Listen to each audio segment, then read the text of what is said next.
Welcome back, everyone, to the Alexis Rants All Day Long show. I'm not even going to exaggerate there with you because today is going to be a series of non-stop rants that I just have to get off my chest, and that's literally the reason why we're here today. So buckle up and strap yourselves in for a show because there are a couple of things that are not necessarily going great right now. That being said, of course, the main reason why we're here is because we're going to go ahead and review Superman, the new James Gunn film out in theaters that we all went to go and see. Now, of course, we did have an initial out-of-the-theater reaction that's currently on this channel if you want to go see that.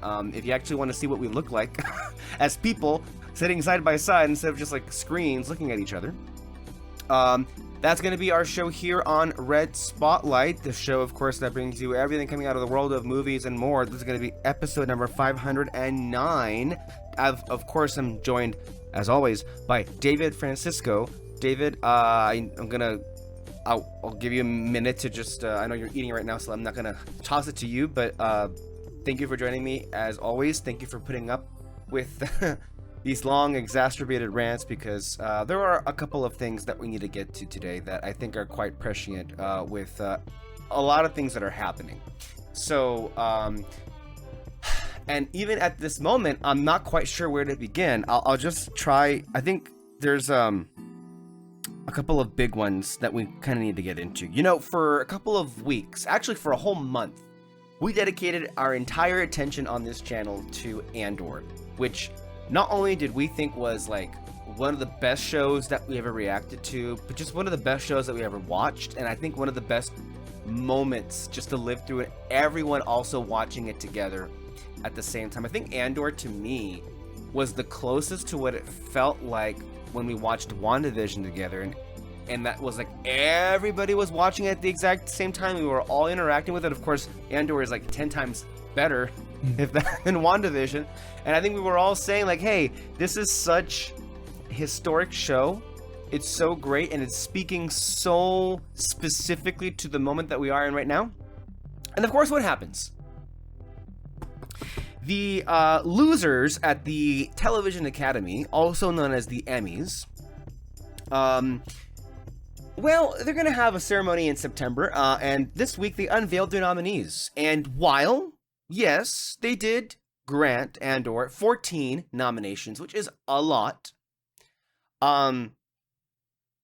They did not give this show a single major acting nomination.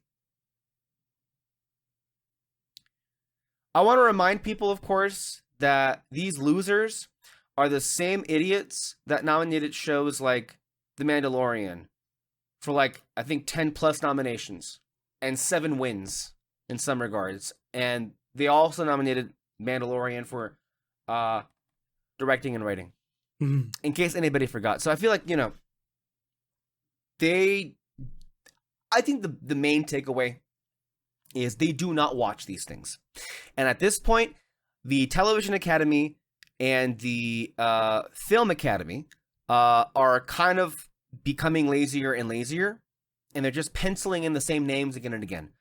One of the main takeaways from the Emmy nominations was just the astounding amount of repeat people being included in here year after year, even when they've already won. And I'm going to propose something quite radical. If you've already won once in your category, get the fuck out of here.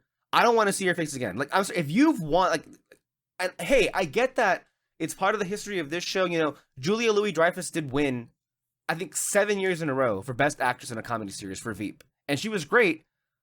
But there were other performances that should have been recognized. We didn't need to have the same person win 7 years in a row. And what makes it worse now is both the Emmys and the Oscars are suffering from the same thing, which is like lazy voter syndrome, which is why we get one show that sweeps all the categories. So, for example, The Bear, which is nominated for comedy, which is not even a comedy, and they just allowed that. Okay, fine. But because it was a hot show, it won every single one of the comedy ones. Then Succession last year. It's a hot show, it's drama, it won all the drama ones. That did not used to happen. And I'm sick of it. And it is getting to the point where, you know what? Look, there are a lot of reasons why people have tuned out about your award shows. You people are not making it any easier. And I think it's becoming the real problem now, more than anything else, that these voters are just, when you refuse to watch the things that supposedly you want to celebrate, why would anybody else want to? And that's what's becoming quite clear, because what do you mean? All of the people from The White Lotus got acting nominations, but not a single person from Andor. And then here's the thing that really pissed me off.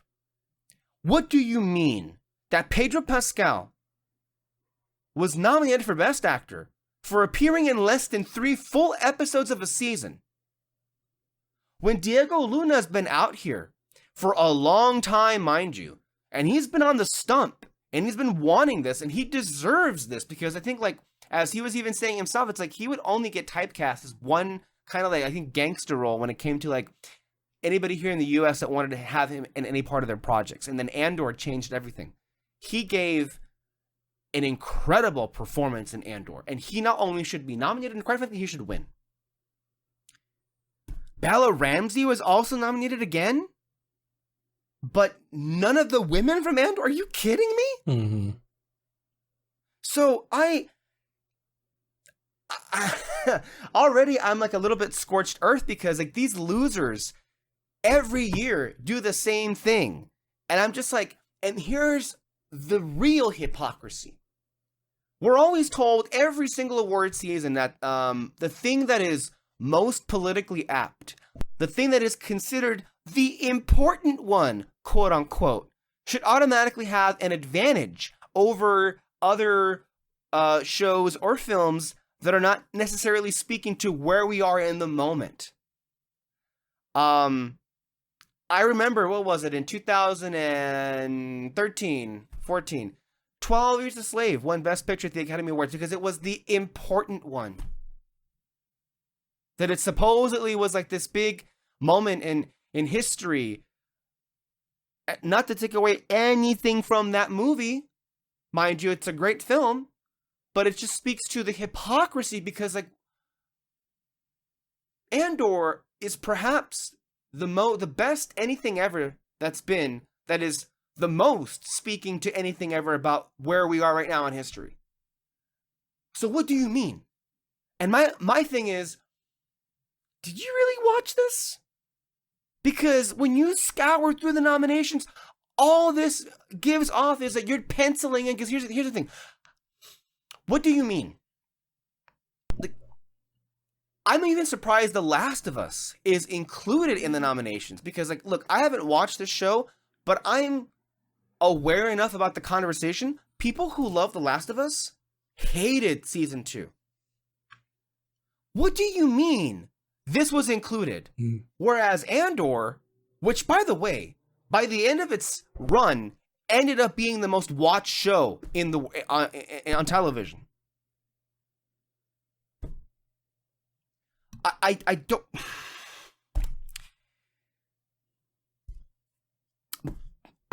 I'm gonna have a freaking aneurysm, okay?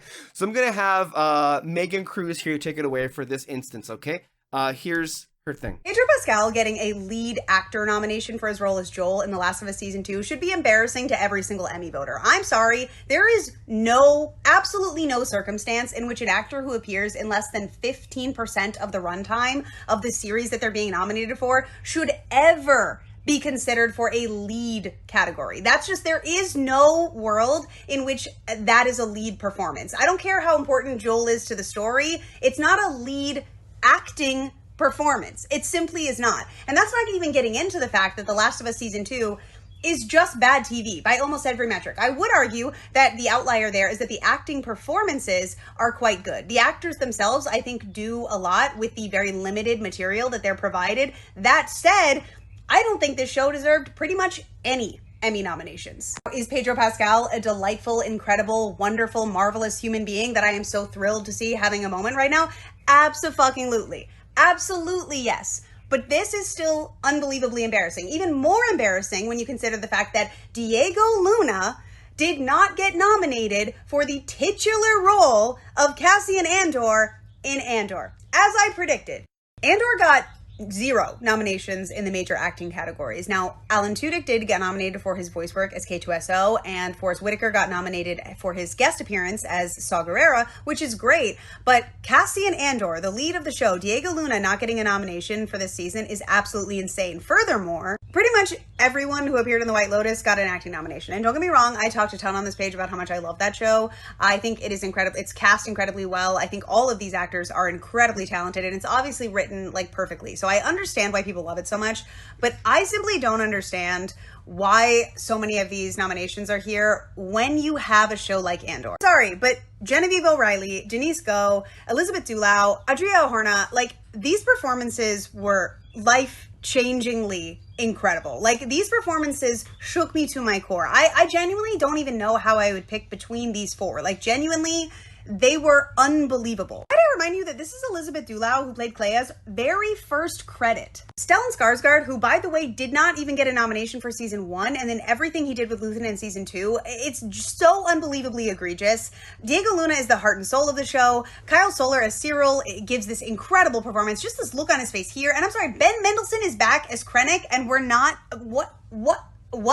And this is exactly what I meant when I made a video talking about the negative perception of the Disney Plus brand and how that does real damage to the media that they produce versus HBO Max, who in my opinion has this somewhat unjustified prestige image that is really due to their past reputation as opposed to the media that they are currently producing. But there is no world in which The Last of Us Season 2 deserves 2 more Emmy nominations than Andor. Now I am happy about the 14 nominations that Andor did get, but I can't help but walk away with a sour taste in my mouth because this nomination is so egregious that I genuinely think it calls into question the entire concept of integrity around the award system, which honestly, there's not a lot of integrity there to begin with, okay? But Pedro Pascal is simply just not a lead in the show. And I do think it is possible that a show can be bad, as I believe The Last of Us Season 2 is, and yet a performer can be talented enough that what they do with the material elevates it above the quality of the rest of the show. That's absolutely possible. Is it the case in The Last of Us Season 2? I don't think so. And I also don't think, even if it were the case, that again, it would be remotely qualifying to be a lead performance.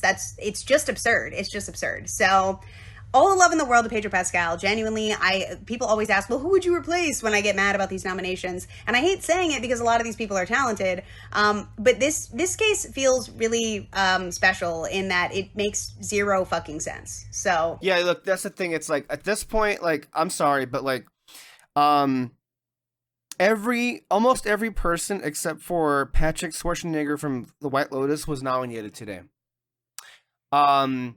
Literally all the names that Megan pointed out for all Cassian, Bix, Deidre, Cyril, Krennic, Luthen, Clea, all those people should have been nominated at the very least. I'm so sorry to say, because like, and the thing is, it's really telling that they didn't even nominate the show for. I don't even know if they did the first time for anything, but I know for sure the actors weren't even included at all for the first time around. And here's the thing: it's like, don't tell me it's this bias of like, well, it's a genre show. The Last of Us is there. It got nominations last time and this time, but that's the built-in advantage. Once you get nominated, the odds of you getting re-nominated are pretty much certain to none. I mean, they're just certain that you will be nominated again if you already have been the first time around. And, I mean, maybe this is not the biggest thing to get worked up about, but Andor was the best show on TV. Yeah. I don't want to hear it. I don't want to hear anything otherwise because these people are just flatly fucking wrong on every level imaginable. Nothing right now could speak more to what is happening, and supposedly by these voters' inclinations, this is what is right up their alley. So what fucking gives? What fucking gives? David, your reaction to all of this? I mean, I think you said everything. And I agree with everything that you just said. Yeah, it's just total bullshit. It was one of the best shows. It's one of the best shows this year. It's absolutely amazing. Every actor just hit the nail on the head. Not just in this last season, but the first season too. I mean, I don't know. You look at that show and it's just everyone's in agreement. Like, holy shit, this is absolutely amazing, and you're surprised by every moment. When you're surprised when a character gets their own moment, with I can't remember the names. But just like basically whenever an actor gets like a whole monologue, Yes. you love every moment of it. They fucking steal the scene, the moment, every actor. So it just makes no sense, really. No, it It was doesn't at all. loved. And I It think should have that, been on their radar. How could you missed it? no, it's very upsetting. And it's one of these things that just like, again, this is why I don't like pay attention to the Emmys specifically, because I think they're just crap. They are. Because like once they find a show, they will award it like 5 years in a row. So again, The Bear was also another season that was not regarded very well. That season was trashed, and yet here it is again, all the nominations, because they don't watch these things. They just put in the names that they already know, or because their friends liked it, or whatever they remember. So it's like, yeah, I don't know what has happened these last like 4 to 5 years, but like, it has definitely just like, we've bottomed out, and we're continuing to go on that trajectory, unfortunately. So, okay, we're gonna stop there with Andor. Now, time for rant number 2. This is not going to be a review. This is just going to be just a flat out rant. I had the displeasure about, oh God, was it already? See, I forgot that it was last week. 'Cause of course, I watched something good, but the day before I watched something not so good. I am referring to the 7th installment of the Jurassic series, Jurassic World Rebirth. And let me tell you something. On this show, for the last 2 movies already, we have trashed Fallen Kingdom and Dominion. But I'll tell you something. Rebirth was so unbelievably hollow and empty that I was just left so bored out of my mind. And mind you, Dominion and Fallen Kingdom also left me bored, but there were moments where Colin Trevorrow's incompetence and stupidity was just so funny that you had to like be there to experience it. And that was the only thing, because when he would make genuinely dumb and baffling decisions that were happening on screen, you could at least get a laugh about that. And that almost would make up for it. And I think it's really, startling that when you experience Rebirth, you find yourself thinking, man, where is Colin Trevorrow when you need him? And he made awful films. So again, keeping in mind, that should just speak to the level to which we have just completely collapsed here as far as quality is concerned. Jurassic World Rebirth is, I'm probably going to let Peter talk more about that. I should have mentioned at the top that later on in the show, hopefully Peter will come on and he will review both Superman and Jurassic World.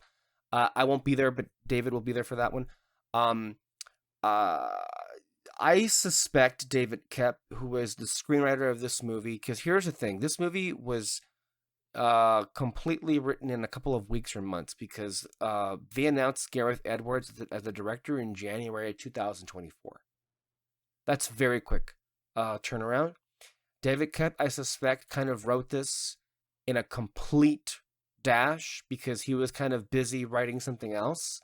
If you don't remember David Koepp, he has written good things in the past. I mean, he has, I think, more with his collaborations with Spielberg. He has written Jurassic Park, the original movie, War of the Worlds, I want to say, as well as, I don't know if he did Minority Report, but I know he did Indiana Jones and the Kingdom of the Crystal Skull.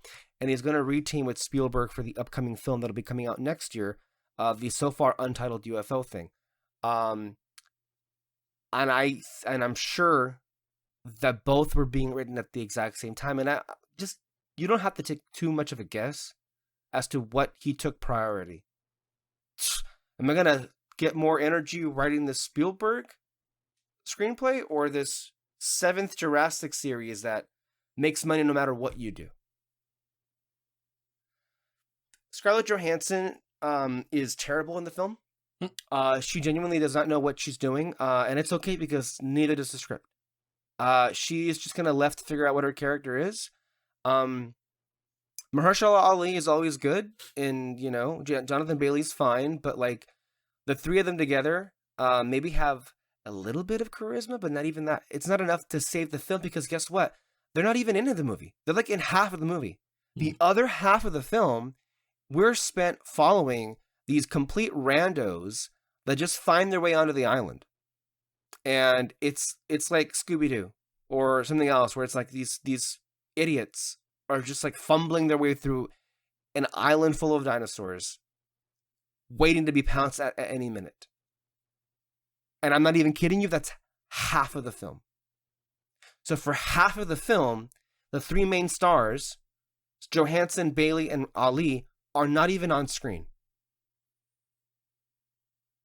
And if that it doesn't even sound bad enough because it doesn't even matter what set of characters you're spending your time on. I think Jurassic World Rebirth is especially impressive because they really went out of their way to present to you the single most unlikable group of characters I think you will ever encounter in a blockbuster film, or maybe even in a movie in general.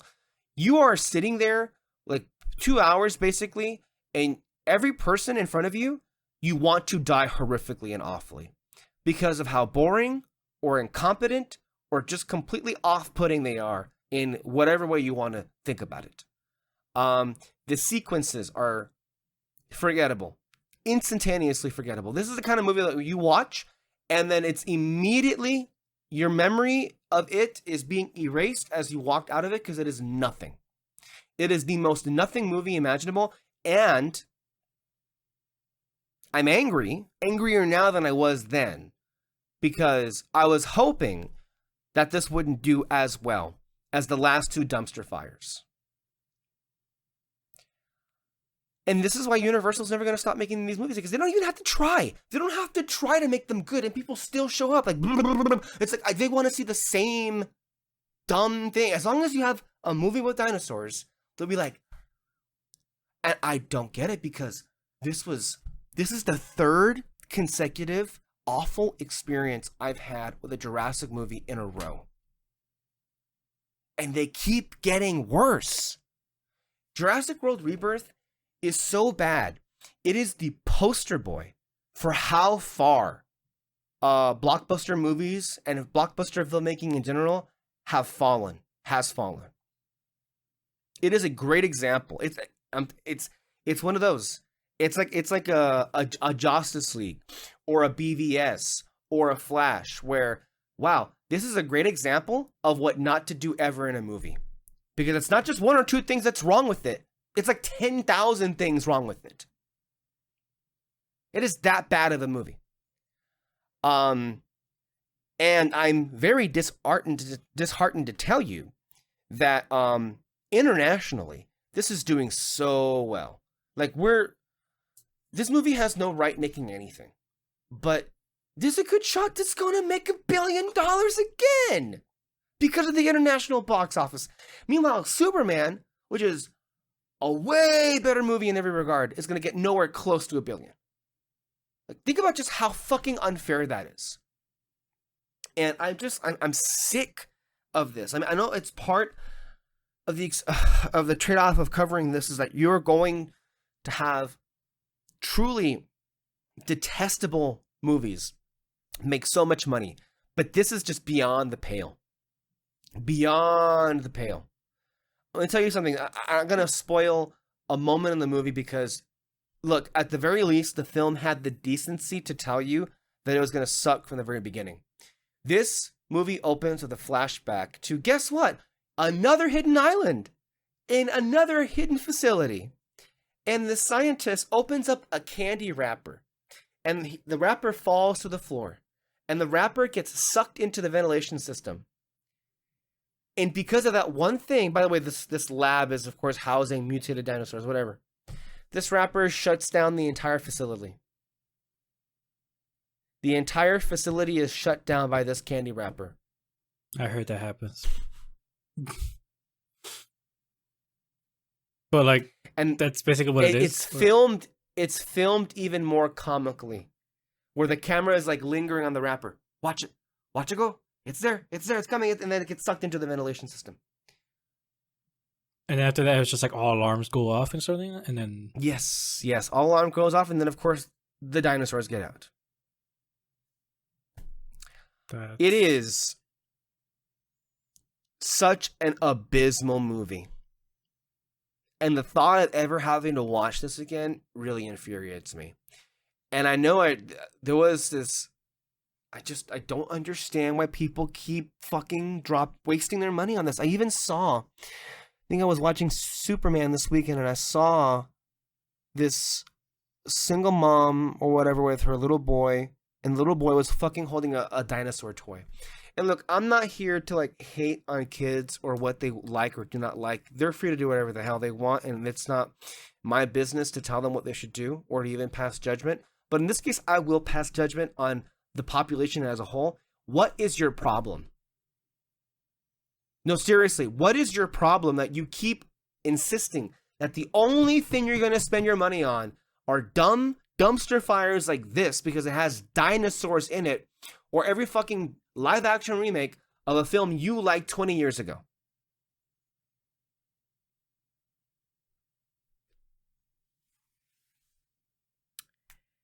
Anyway, don't watch this movie.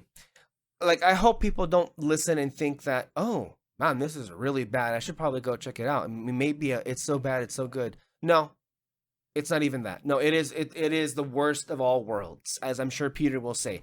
It's so bad it's boring. Of course, David, you're not surprised by any of this. I mean, like, and neither should we, by the way. Like, it didn't matter, honestly. At this point, it doesn't matter who the talent is, who the director is, who the writer is. I think at this point, everybody understands they don't have to try. They do not have. They might as well just fucking have AI crap out a script. And guess what? It'll make $1 billion. But I'll tell you something. I don't understand why people keep willing to take chances, because I remember, look, I watched Fallen Kingdom, Dominion, and Rebirth with audiences, and they were quiet. It was dead quiet.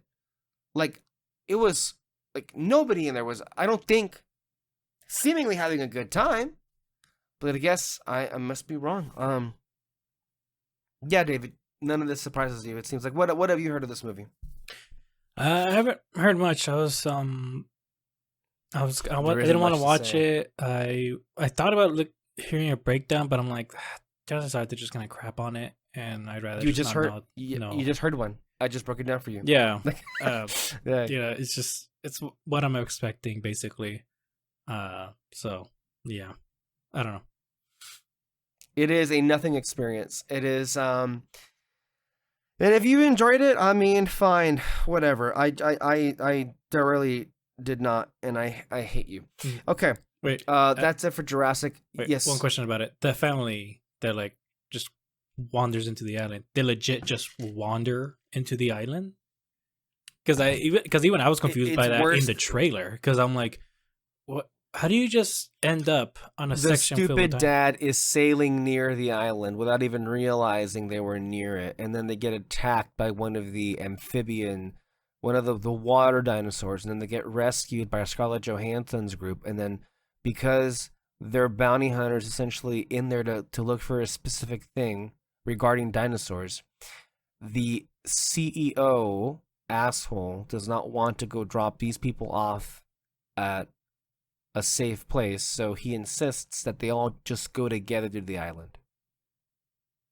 And of course, as you can imagine, it ends not so great for them, because of course they get separated because of issues happening. Okay. Oh yeah, the fact that there are dinosaurs everywhere. Okay. Yeah. You're welcome to watch it. I do not recommend it though. It is. I'd rather watch Madam Web, because I'll tell you, I think Madam Web would be funny. Rebirth is not. Mm-hmm. So, do with that information what you will, people, but I just recommend you not bother to go watch this movie at all. Okay, that's 2 out of the way. Who is next on my shit list? Okay,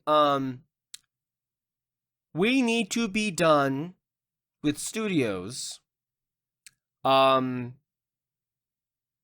reanimating, and I mean that as in like not like doing animated films all over again, just like stop trying to bring dead franchises back. Because you all, like, for example, the week that we are recording this podcast, David, they're doing it again. They're releasing another Smurfs movie. And, like, the first thought I had to myself was when I saw a trailer for this thing. Which, by the way, sitting through that trailer is, that trailer did the movie no favors. I'll tell you what, there was a movie that came out about a couple years ago on HBO Max. It was called Tom and Jerry. It was a live action movie. I bet you that was 10,000 times better than what this is going to be. And that movie wasn't good. So, look, let me just give you the stats, right? 2011, The Smurfs, live action, 21% Rotten Tomatoes. The Smurfs 2 in 2013, 14% Rotten Tomatoes. Smurfs: The Lost Village, a fully animated movie, 41% Rotten Tomatoes. And right now, the new Smurfs in 2025, 24%. These people should get a fucking clue that either people are not interested in these characters, or that you are so unbelievably bad at making these movies, you should just stop. And the sad thing is, it's not as if Sony is alone in this, because there was another trailer that we were subjected to. I saw Superman 3 times this weekend, so I had to see it 3 fucking times before the movie started. Warner Brothers Animation debuted a trailer for a film they seem to be excited about. I do not know why, especially after watching the trailer. I don't think they know what they're doing. I am talking about The Cat in the Hat. And to me, everything about that trailer reeks of Warner Brothers thinking, how can we make an Illumination film? Only maybe we'll try a little bit harder, just a little bit harder to make it look a little bit better. But for the most part, just still kind of exactly like an Illumination movie. I do not know how you feel, David, but I despise that trailer. To me, it was everything wrong with the way movies are made, and also the people who are making the decisions to greenlight those projects, because like Dr. Seuss projects are apparently going to be a big thing in Warner Brothers, and as we speak, this week, as a matter of fact, and I want to bring this up, Warner Brothers tweeted out that Ariana Grande and Josh Gad are going to star in their adaptation of Dr. Seuss's Oh, the Places You'll Go, and it will be directed by John M. Chu, the director of Wicked and In the Heights, and it's going to have songs. And I tell you, does any of that sound, or even the trailer you watch for Cat in the Hat, does any of that sound like these people at all understand what the hell Dr. Seuss was going for when he made those stories? Because what is this an example of? It is an example of these studios using the name, using the IP, using the skin of what you know, and turning it completely different to what it was in the first place. To me, this is exactly what Zack Snyder did with the DC Comics characters, which is he used their names and their looks, but the characters that he had in his movies were anything but the characters that people loved in the DC Comics. You are appropriating a name and a character and doing whatever the hell you want with it. And that would be okay if what you did was interesting or good, and that trailer was anything but. Like, we spent, I mean, I think this trailer and this movie told you everything you needed to know when it was, I think, 10, 15 seconds of the trailer was repeating a toot fart joke. Toot fart. That is the level of imagination that they are bringing to this story.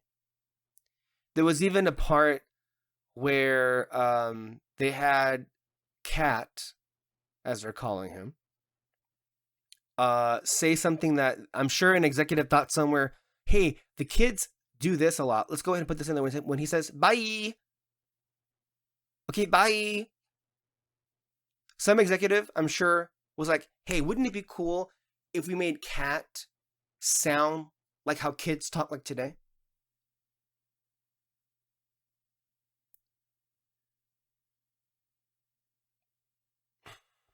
Every time I watch that trailer, it makes me even angrier. We need to be done with, and I don't mean, specifically in the animated space with Cat in the Hat or with the Smurfs, although those are great examples of franchises that just need to be dead and done with. But like, there are a lot of IPs out there that we've gone back to so many times, like Jurassic, right? Like Tom and Jerry. We don't need any more of it, because every time we come back and trot them out, you fuck it up. I would like to have Warner Brothers Animation like do something really inspired, and they're not. I will say, as an aside,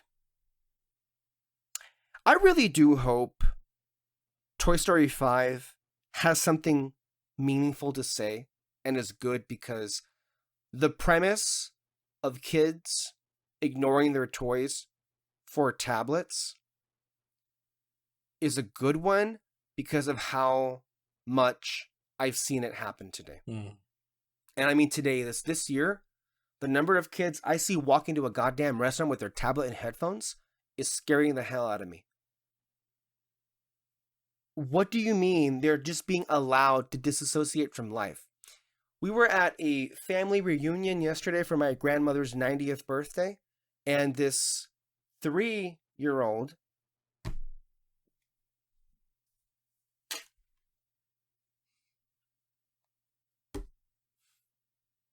five hours, 6 hours, 7 hours. That's all he was doing.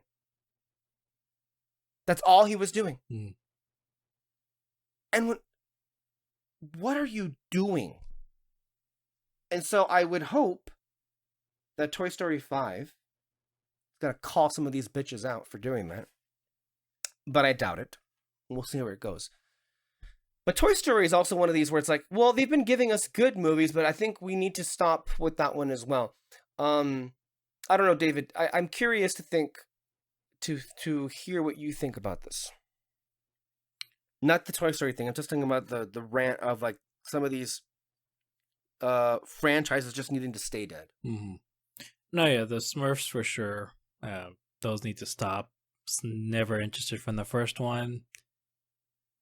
Not interested for this one. I mean, I don't even know much about that franchise, and I feel like if you never caught my attention with the first one, you should have just stopped after that, because like, what the heck is the Smurfs even about? And I'm pretty sure none of those movies can tell me what it is about.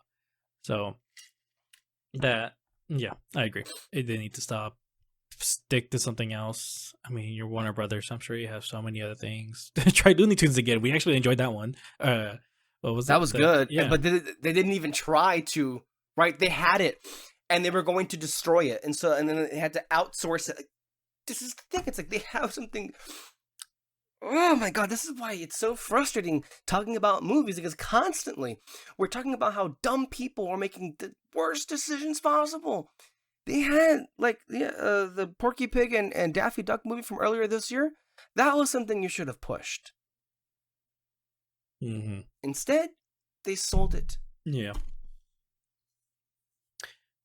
Terms of the Dr. Seuss ones, I mean, those ones, yeah, they actually do have potential. Because I remember, I mean, for one thing, the Grinch Who Stole Christmas is still like one of the best Christmas movies ever. So like, the Dr. Seuss stories can work, with some effort. But that's the thing. I don't think some of them are. No, I don't think they are putting much effort on it. I remember I enjoyed. What was it? Horton Hears a Who. That was fine. That wasn't too bad. Yeah, actually. Yeah, and then the Lorax was. I feel like that was not them. That was the thing is, Horton Hears a Who was not. Maybe it was WB, but the Lorax was Illumination. Yeah, and you bring up the Lorax to Peter because Peter hates the Lorax. Oh, okay. I don't remember much of the He Lorax, so I could be like, I just remember like some fun parts and add like the messaging of it of sorts. But like I said, I don't remember it, so I could rewatch it and be like, oh wait, this is boring. So there's that. But actually, it was funny that you brought up that you were mentioning like, oh, Warner Bros is putting out this new movie, and I'm like, what new movie? I don't remember. Then you said Cat in the Hat, and I'm like, oh, I thought that was Illumination because the animation looked pretty similar to it for sure. Yeah. So yeah, like I said though, I think it was some effort. You can make good stories with the Dr. Seuss stuff. But I don't feel too confident with the Cat in the Hat. There may be something with what was it? Oh, the Places You'll Go. The other one, the places. Yeah, that's the one. I like Josh Gad. Ariana Grande is great. Curious how she is as a voice actress. I don't think she's ever done voice acting. And then John M. Chu. I mean, we have our problems with his style directing. We had like a few criticisms of Wicked and In the Heights and all. But I mean, but with both of those movies, we still ended up liking them in the end. Yeah, we ended up liking them. There are things that it's just there's a lot of things. But he's also the main reason why those movies are brought down. Yeah, it's like I don't know. Speaking of things that have like ended and that people need to stop, like let me tell you something. I mean, this also extends to like things that have already been told and then telling them again because they're popular. A good example of this is The Last Airbender, right? Which is like it had a great run on Nickelodeon, and then 20 years later, Netflix gets the idea to do it again, and it was terrible. Mm-hmm. It was terrible. And right now, what's happening is like I feel really bad for everybody involved in the Harry Potter remake right now. Because I don't think any of those people have the faintest idea of how badly this is going to bomb. I mean, the idea itself should tell everybody that this will not be good. Why? Because they're not telling a new story in this universe. They're telling the exact same story that you have already seen all over again. We have 8 movies right now. And they thought to themselves, yeah, we'll just do it again. We'll just do it again. As if like those 8 films are not already the definitive versions of that story. We're just going to go ahead and do it all over again and not at all be concerned with whether or not we even match up to it. Not even considering that perhaps what we could do would be completely destroying or breaking the story because that's happened literally all the time. So it's not going to be a film. It is, actually, but we'll get to that right now. The idea is for this to be a TV show. Well, okay, maybe a TV show is going to have the space to tell more of the story than what a movie could do.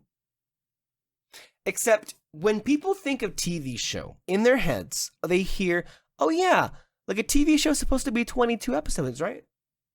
It is supposed to be 22 episodes. But unfortunately, these days, that no longer exists. So, this week it was revealed that the Harry Potter TV series is going to be 6 episodes.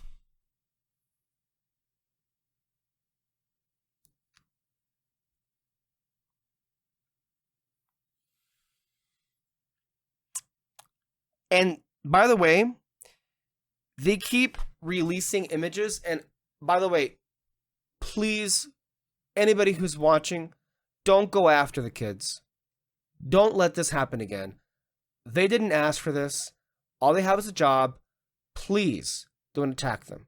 This is not an attack on these actors at all personally. But can I just say, isn't this an example of like why you shouldn't do this? Because this just looks like somebody is dressing up as Harry Potter. All of the pictures, I don't know if you've kept up with this, David, but every day they're releasing new pictures of cast members in their costume. And it kind of looks hideous. It gives off like somebody is at Party City trying on a costume. Mm. The fact that this is going to be 6 episodes, that's just a movie. That's not a season of TV. As soon as I so saw, again, yeah, go ahead, David. No, please. as soon as I saw that it was going to be 6 episodes, I'm like, oh, so you just want to recreate the movies. You don't really want to recreate or you don't really want to adapt the books. And that's about it. Because I don't know. It's just annoying me. The 6 episode run or 8 episode run, like 10 episodes is the perfect amount, and not just for like any show, but for sure books in general. Because I'm pretty sure first Harry Potter book has like 20 chapters, and so 2 chapters each episode, it'll work. I don't know. I'm just telling you right now, and the thing is, they're going all out for this. Because they're going to shoot season 1 and 2 back to back. And then this is how much they're dumping into this. According to the BBC, Three Rivers District Council is permitting the studio to use a series of portable buildings as a school facility for the next decade. The proposed classrooms have been designed to be used by up to 600 pupils during peak periods, when large crowd scenes are shot, but will typically serve about 150 students. It will operate on weekdays between 5:30 a.m. and 8:30 p.m. so young actors can fit in their actual studies between nights shoots, reshoots, and location filming. So apparently, the studio, HBO, is setting up a school so the child actors can keep up with their studies while they're filming for the next 8 to 10 years. It may be bold of me to say, but I don't think this is going to last 8 to 10 years. I think that is because if you're going to make 8 seasons, that's going to be 15 years by the way that you're shooting things lately. But then also, I just don't believe, I mean, every time somebody plans things out with movies this far in advance, it ends up biting them in the ass. And I'm sorry, but this to me just reeks of these people having no idea how badly this is going to be received, even if they do a good job, which honestly, I'm convinced this is going to be crap. Because every time they do this, it's crap when you remake something that's already been made. And it just sounds like they're just doing a shot-for-shot remake, but on streaming instead of like a movie. Mm-hmm. This is going to be received very badly. I feel very awful. I feel badly for the kids, but they're going to be destroyed online, and they don't even realize it. Like, remember when, before Power Rangers, the movie came out, what was it, 2017 or 18, they were saying, oh yeah, we're going to make 5 Power Rangers movies. And we're in 2025, and that never happened. There wasn't even a sequel. Mm-hmm. Remember, what was it, Dark Universe? Oh my god. They had they had this photo with Tom Cruise, Russell Crowe, Johnny Depp, and I don't even know who else was in there, but it was like this stunt where it's like, and this is the announcement of our brand new cinematic universe. We have all of these things in production. The Mummy came out. It was so bad, and those plans were canceled. Mm-hmm. So every single time things have been this far planned out with the idea that it's a surefire hit, I don't know, David, do you think I'm out of line for thinking this is just an automatic fail? There's just no hope for this. No, personally. yeah, they're being lazy about this. Which makes no sense because this is your biggest franchise, and I thought the kid looked fine in that picture. I don't know if they did something with the picture, but he looks like plasticky. I don't know, but I think when I first saw that, I was like, hey, you know what? You look like him from the book. That's cool. But then you see the guy playing Hagrid, and I'm like, hold on. Am I wrong in thinking that there's something off here? Like, because I'm remembering back in the movie where, like, his hair was kind of, like, like, it was a lot more curlier, but something about the top of it where, like, you just see his whole forehead. But David, just like a line. Do you see what you're doing already? You're already comparing it to what you already know. This is why this is a useless form. This is just a useless exercise. Every time. And I don't know why people are fascinated with getting disappointed every time. All you're doing is comparing it to what you already know. Well, it's not even just... It's by how it looks, it's already so much worse. No, I mean, it's not so much that I'm comparing it to the original. It's just like, hold on. Like, is it me or does the wig look bad? Like, no, it does look bad. Yeah, it does look bad. And so I'm like, okay, it looks so cheap. yeah, that's what I said. You're being lazy with it now. You're going to have a franchise, so you're not putting much effort, but if you're just gonna be like that, fuck you. Again, you have the books are still selling. They're really still selling. I don't mind it. They always will. Yeah, they always will.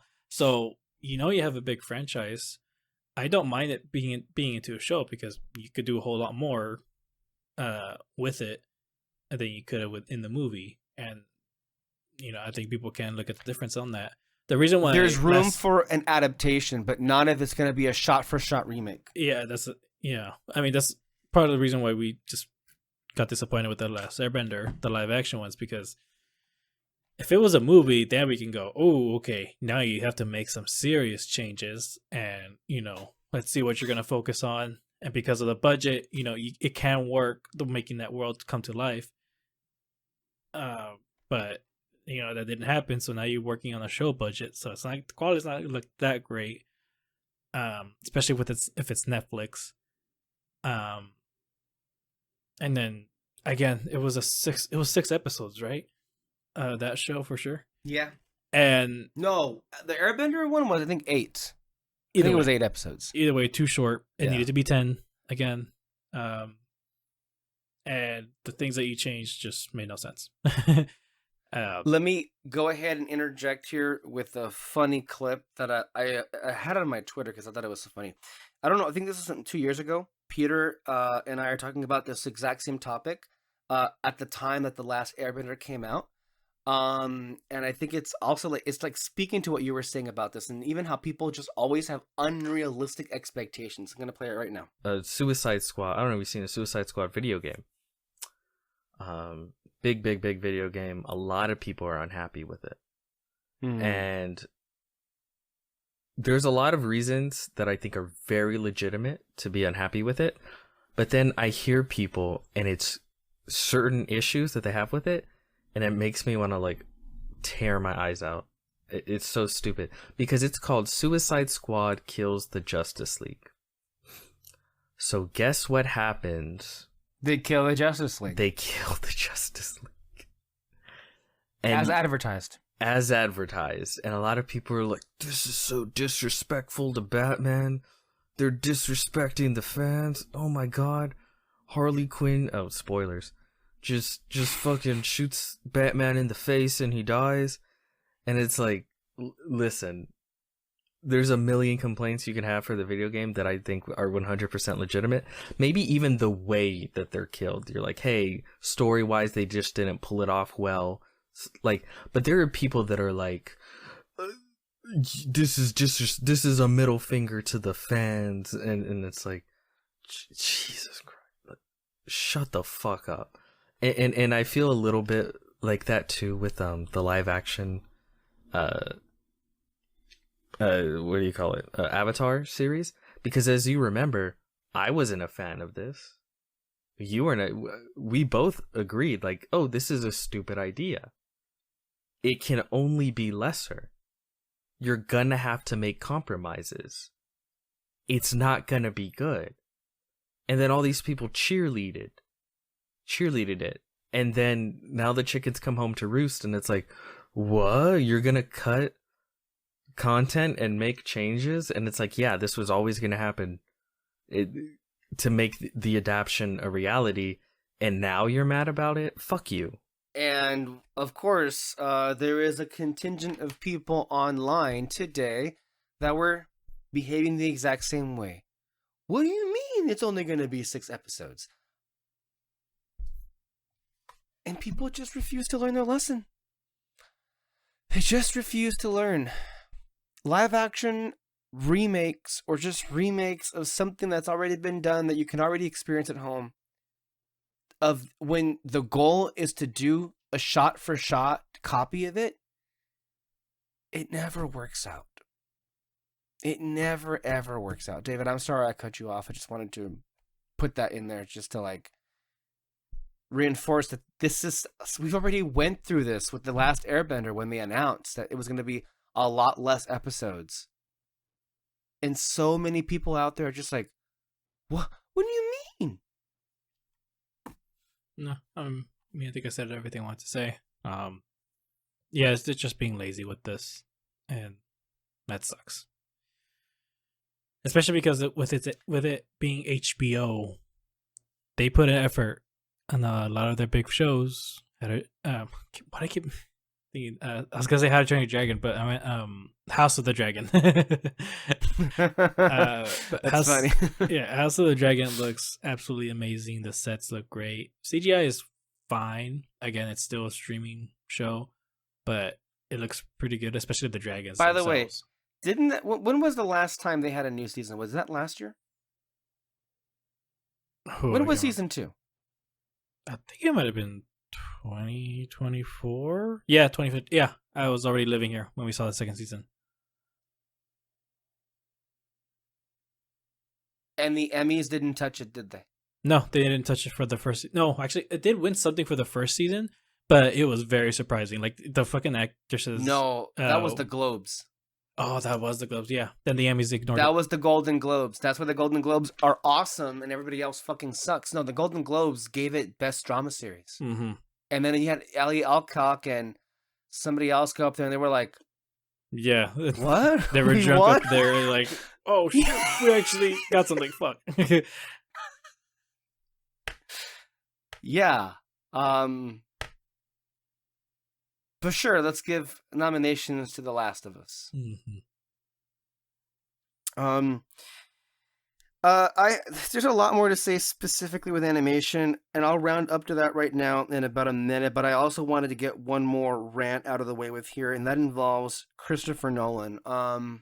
Hey, look, if you have the sway that he has and the influence that he has and the pull that he has, sure, you get yours, right? But I'm like, personally, I don't get it. Nolan's a great filmmaker. I like his movies. Some I even love. But there are way better filmmakers out there. Like, Denis Villeneuve should have the acclaim that Nolan has. Like, people consider Villeneuve the poor man's Nolan. It's the other way around, bitch. It's the other way around. And yet, am I looking forward to any movie he does? Always. Did I enjoy the Odyssey teaser that we got before Superman? Yes, it was good. But he is selling tickets to his movie a whole year in advance in a stunt that is just so stupid. Mm-hmm. And to me, it's one of those like, and it's textbook Nolan. He's always looking to do something out there that just screams out to the world.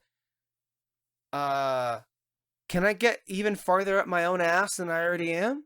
You betcha. Just watch me try. Hmm. So yes, tickets for the Odyssey are on sale as we speak. And guess what happened? I have a tweet here from today. Brendan Hodges regarding this. Yeah, the Odyssey is going to be massive. A year out, tickets crashed the AMC in the Indiana State Museum websites. I got tickets for Friday, but this was by far the most challenging experience scoring seats here in the 10 years I've been going. And he tweets for the IMAX Indiana State Museum, sorry, your request could not be processed. Please contact the cinema.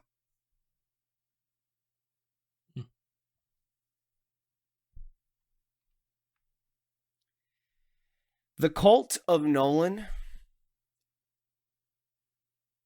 they're not as deluded or infuriating as the cult of Snyder. But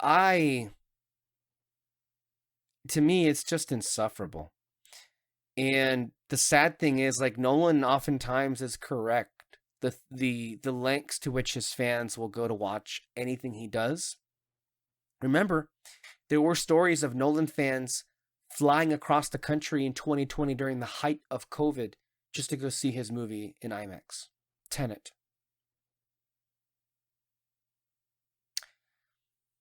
I like movies as much as the next guy, maybe even more so. But I don't know.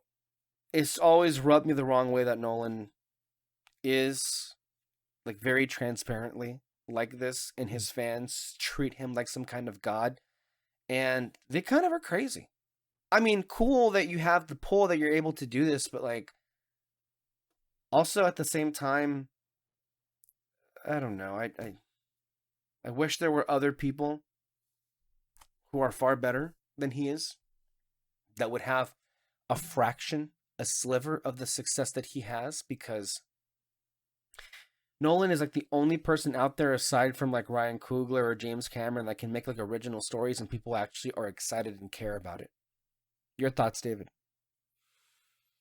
No, yeah, I agree. Ever since the Tenet thing, I just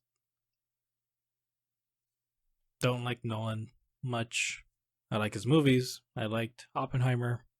And there's just no doubt about it that he's a good director, good filmmaker. But this is just too much, man. It's gonna blow up in your face someday, honestly. I really hope I'm there to see that. And I'm sorry, he personally just rubs me the wrong way. Like, I also thought it was very kind of nasty the way he was behaving every time he was asked about the success of his movie Oppenheimer being linked with the success of Greta Gerwig's movie Barbie. Like, I think, missed an opportunity to do some amazing, like, press things or media things with Greta Gerwig when Barbenheimer was happening. But it got even worse in the awards arena when they were campaigning for Oscars. And still, he refuses to acknowledge Barbie. Mm-hmm. And the thing is, like, Oppenheimer would not have been anywhere near as successful. It got close to $1 billion, but it would not have gotten anywhere near that if it wasn't for Barbie. Mm-hmm. And yet he was like, sneering up his nose at it, like, Barbie. Whatever. People want to go see my movie, obviously. I mean, we'll see how Odyssey does. So. Yeah. Anyway, we'll leave that there. I want to go ahead and move on to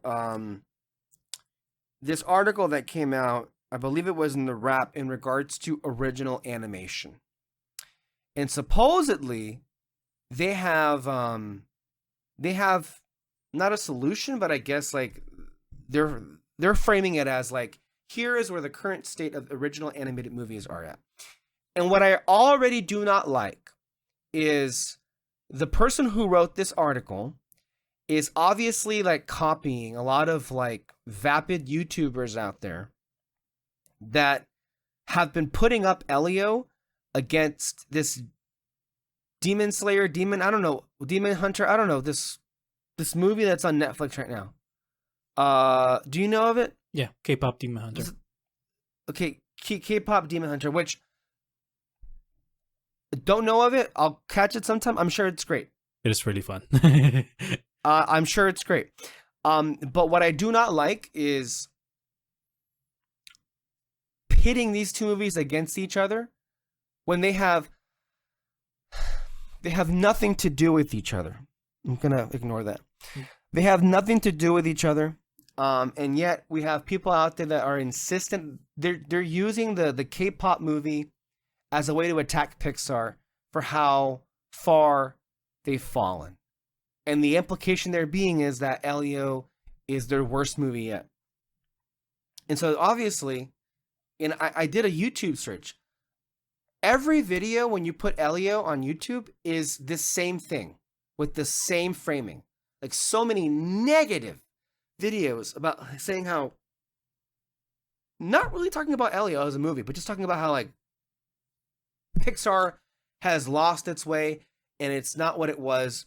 And obviously, as a fan of Elio, I hate that discussion because that you're not really giving the film its due. Quite frankly, because you're not interested in giving it its due. I'll get to the article right now in a minute. Let me just go ahead and play this clip from somebody who I consider to be in the same headspace as I am. And he watched a bunch of reviews on YouTube for Elio and basically just summarized the main things that people were talking about. And this is how I feel. I'm going to play it right now. So I just saw Pixar's new film, Elio, and, like, it's good, but, you know, it's nothing like Pixar's golden age. I mean, yes, it has absolutely beautiful, gorgeous animation and a fantastic voice cast and an original story and many moments that made me cry, but, like, it's nothing like the Pixar films from the 2000s, guys. I mean, come on, that whole stretch from like 1995 to 2010, I mean, that was just banger after banger after banger, and Elio is just not, it's not one of those films. I mean, come on, you had Toy Story and Incredibles and Finding Nemo and WALL-E and Up, and I'm just going to keep talking about Pixar's old films and not talk about Elio. Remember when a new Pixar film felt like an event? I mean, the fact that it doesn't anymore clearly has to do with the films and not because I care less. I mean, I saw the first trailer for this like 2 years ago and I was like, nah, this ain't it. I mean, like, I know that they completely overhauled the story and changed like a significant amount of it, and that trailer no longer represents what the film is, but like, I just wasn't sold on it. And I mean, I'm so sick of this new art style that Pixar is using. Something, something Bean Mouth, something, something Cal Arts. My opinion is original. I just hate this new style. It's just not for me. I don't like the way it looks. I just don't like it. Therefore, it is trash, and this is garbage animation. I mean, I know that I keep complaining that Disney and Pixar aren't making any originals anymore, but like, this isn't what I wanted, okay? I mean, I know that the only Pixar film for the past 5 years that I praised was Inside Out 2, but like, I still want them making more originals than sequels. But yeah, Elio is really, really, really good. I mean, if literally any other animation studio made this, it would be one of their best films, but like, it's nothing like Pixar's old films. I mean, come on, guys. In case you didn't know, it's actually physically impossible to review a new Pixar movie without comparing it to the films from the 2000s. I'm a good critic. I'm so happy that I'm Rotten Tomatoes certified. That's a good summary for how many of the reviews have been. And he pointed at something else that I didn't even, I think, fully was able to realize until just right now, hearing it again. Every video of Elio, as I mentioned, on YouTube and online is like, oh, this must mean Pixar sucks now. Where were all you bitches last year when Inside Out 2 came out? And it was like undoubtedly one of the worst movies that Pixar has ever made. Oh, that's right. They were like, it's good.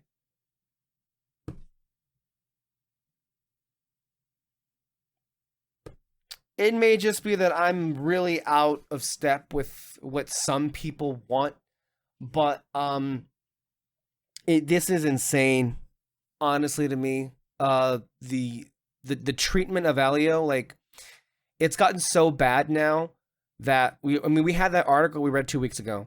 Now we have another one by The Wrap. That's 2 major articles now, basically giving Elio a bad name.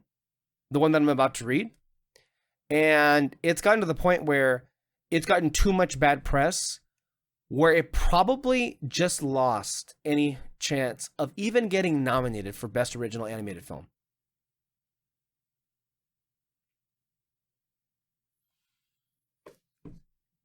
Which makes me want to throw this at the screen. And the other thing is this too.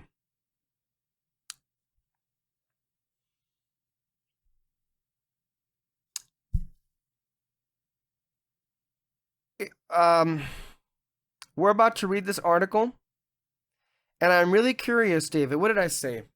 I'm really curious to see if at all they're going to blame the two stupid Bobs, Bob Chapek and Bob Iger, if they're going to blame Disney Plus or was it Toby Emmerich?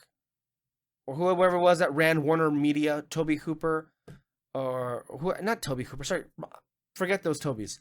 But just the people who ran Warner Media, or Universal's stupid ass decision to put Trolls World Tour, or this rule now that after 17 days they're gonna fast track every movie onto digital and streaming.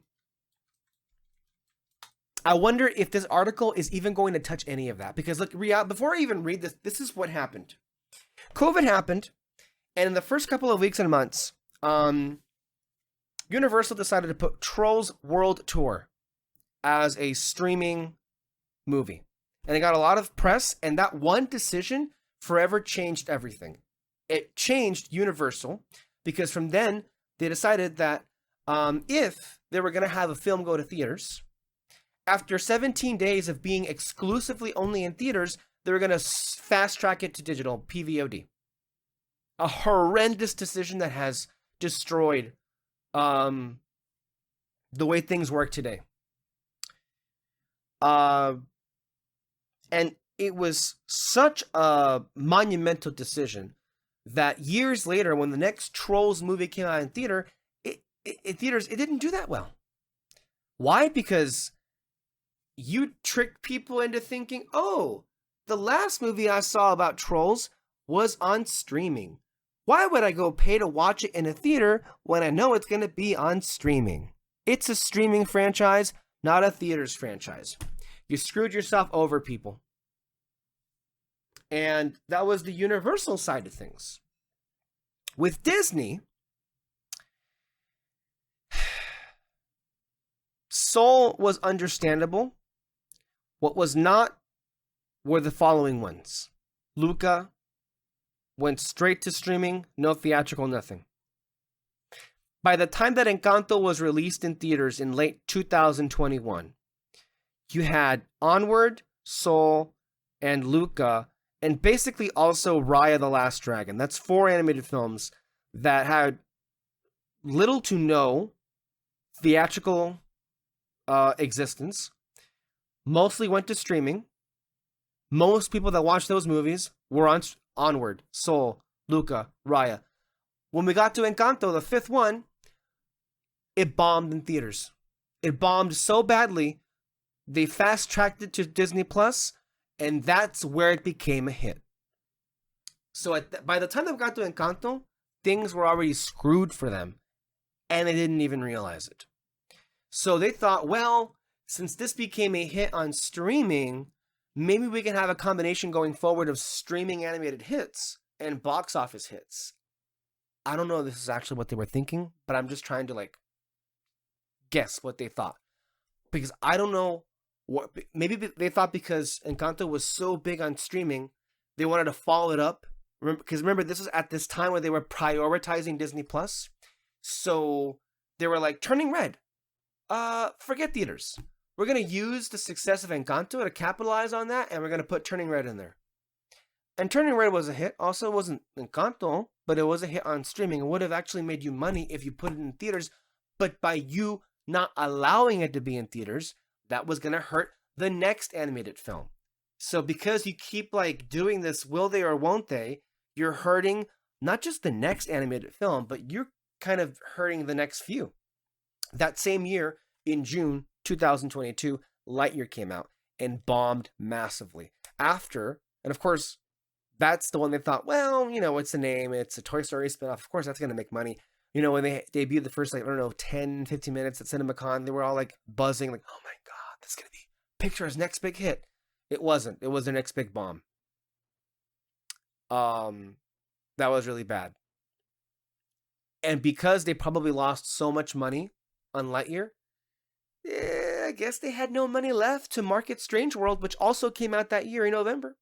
Strange World came out, didn't get the best reviews, and nobody watched it because nobody put any money into marketing it. Fast track to Disney Plus. No one ever spoke of it ever again. Then comes 2023, and we have Elemental. And Elemental became a surprise sleeper in the way that Elio is not going to. Because the summer of 2023, unlike this summer, had a series of big franchises that imploded around Elemental. Elemental was able to have those legs in large part, yes, to word of mouth, but also because everything else that was geared toward the same audience was not doing it. I'm talking about films like The Flash, like Indiana Jones and the Dial of Destiny, like Mission Impossible: Dead Reckoning. Bomb, bomb, bomb. You think of that summer, it was just Barbenheimer, and then Teenage Mutant Ninja Turtles came out like in like August. So that was by the end of its run anyway. So it's like Elemental benefited from like that summer kind of being dead, aside from Barbenheimer. Then in late 2023, Wish happens. And you remind me, David, it seemed like Wish had more marketing than Strange World, but the problem is Wish just wasn't very good. And I think the bigger problem was, by that point, the cake was baked. Mm-hmm. In that, I mean, it was baked by a whole year earlier when Encanto came out. Nobody watched it in theaters, and if they didn't watch that, you think they were going to watch Wish. So after Strange World and Wish, there was supposed to be another movie that was going to come out, an original film that apparently was canceled because the originals were bombing so badly. And that also ultimately decided, we'll get to Moana 2. But after Wish, what happens? Then we get to 2024, and the next one was Inside Out 2, and a sequel. And of course, it was the most successful animated movie ever made. And then later in the year, Moana 2 makes $1 billion. So, this is the truth. Ultimately, Disney fucked themselves over. We've said this so many times. Do you think this article is going to mention any of that? Do you think this article is going to put the blame on studio executives, on Bob Iger, on Disney? Or do we think it's going to obfuscate and just kind of shift the blame toward audiences? I wonder what's going to happen here. Okay, so if you will bear with me, folks, let's go ahead and read this together. This is, see, even the picture has a picture of the K-pop movie with green arrows going up, and it has a picture of Elio and the green and the red arrows going down. Just aping on that, because right now that's what it is. It's written by Drew Taylor. This is the title. Original animated movies aren't dead. They've just moved to streaming. Let's see what happens. On June 20th, 2 big original animated films were released with 2 extremely different responses. Elio, which ultimately debuted at $20.8 million, the lowest opening weekend for a Pixar movie in history, and has amassed a little more than $96 million worldwide. Then there was K-pop Demon Hunters, produced by Sony Animations and released on Netflix. It was a huge critical hit, 97% Rotten Tomatoes, and did just as well commercially. Was number 1 on Netflix in America, an additional 22.7 million views. First off the bat, I have a problem with this framing, because that's not comparing like with like. Like, he's saying that that K-pop Demon Hunters did well commercially. I'm sorry, but like getting the views on a streaming service is not the same as real dollars you make by being in the box office. That's not the same thing. Also, he mentions there that K-pop was a huge critical hit. I noticed in your first paragraph with Elio, you did not include the great audience scores and critic scores that Elio got. Elio got an A cinema score. So automatically, this to me is just disingenuous. Like, you're not telling the whole story, and and the things that you're comparing to each other, already I take issue with. David, do you agree with that? Anything to say on that one? No, yeah, I agree with what you said. Okay. Next, while Elio's performance inspired much hand-wringing in the press, with countless journalists wondering if the original animated movies or if original animated movies were dead, as only sequels seem to hit the box office, the contrasting performance of K-pop Demon Hunters shows that they are in fact very much alive and thriving on streaming. This dynamic has been in the works for years, the product of the shift to streaming by entertainment companies and a retraining of how audiences, specifically families, view animated content. The new status quo is a lesson that studios can take when making the next bet on the original piece of entertainment. See, this is more correct, but I'm concerned with what he's going to suggest here. That the new status quo is a lesson studios can take when making the next bet on an original piece of entertainment. I don't like the framing of that, because that's suggesting that we're going to go ahead and create a new system in which we're going to deem if an original animated film is worthy enough of being a theatrical film. Mm-hmm. I don't like that framing automatically. Yeah. K-pop Demon Hunters co-director Maggie Kang said she felt incredibly lucky to have an original animated movie open in the current climate. She says, to not only be working on something original, but also something that was culturally very different. We knew how rare of an opportunity this was, so I think this made us work harder to prove that originals can be loved and be successful. And successful it was, Drew Taylor says. K-pop Demon Hunters has been a force just about everywhere. The soundtrack album has been huge. You know, hit song Golden alone charted at number 3 in the global Spotify chart, while the film's companion album achieved the biggest streaming week for his soundtrack since Barbie in 2023. Dance sequences are going viral on TikTok. The Academy of Motion, the Oscars posted on X about the movie. And social media has been flooded with fan art, not just of the K-pop bands, but minor characters like a mystical hat-wearing raven and the so-called derpy tiger. On the Netflix shop, the movie has its own section with a t-shirt and plush among the top 5 best-selling items of the year. On Instagram, Lilo and Stitch and the Wild Robot director Chris Sanders praised K-pop, saying, if you haven't watched it yet, I highly recommend heading to Netflix.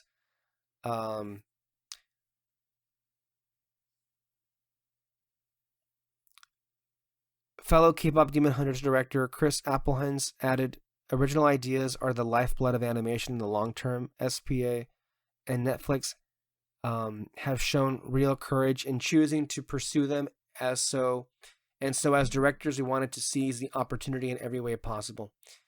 Okay, this is just going on about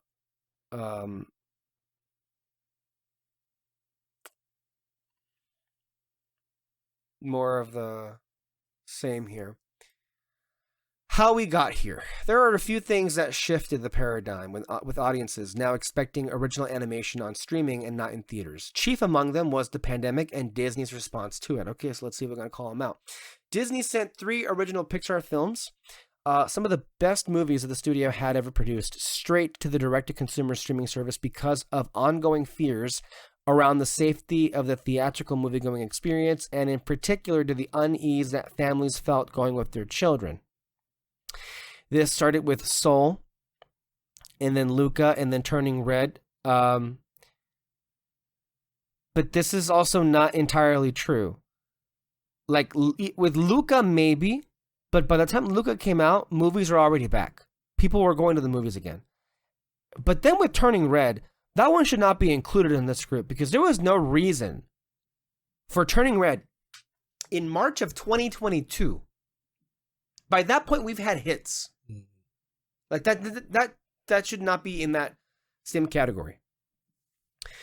And then he says, when Angus MacLane's Lightyear, which while tangentially connected to the Toy Story franchise, was ostensibly a new sci-fi original, was released a few months after Turning Red. It marked a return to theatrical releases for the studio, and it severely underperformed with a global box office haul of $226 million. Elemental, released the following summer, eventually made nearly $500 million worldwide, but it too had a slow start and had many pundits worrying about the viability of original animated features and Pixar's overall creative health. The New York Times openly declared Pixar is damaged as a big screen brand. Walt Disney Animation Studios had a similar approach, but the brand wasn't dinged as hard. After the record-breaking Frozen 2 debuted in theaters months before the pandemic, the studio sent Raya and The Last Dragon to both theaters and Disney+, an approach that applied to a handful of live-action movies at the same time. And that's also not even fair because Raya, yes, it went to theaters, quote-unquote, but if I remember correctly, Raya didn't go to theaters nationwide. There were a lot of places that Raya just wasn't there. It wasn't a full, wide release, as that sentence would suggest. So to be clear about that. And the original Encanto, which opened in fall of 2021, didn't make money in theaters, but became a juggernaut on Disney Plus when it arrived. Disney Originals Strange World and Wish, however, failed to generate interest, and another original rumored to focus on a Persian princess was quietly pulled off the schedule in 2024. In its place, the studio hastily reconfigured a Moana streaming series into a feature film sequel. It made over $1 billion. A recent expose on the making of Elio contained an interesting anecdote after the test screening. It's saying that we read this article already, about not a single hand was raised if they would actually go and watch it.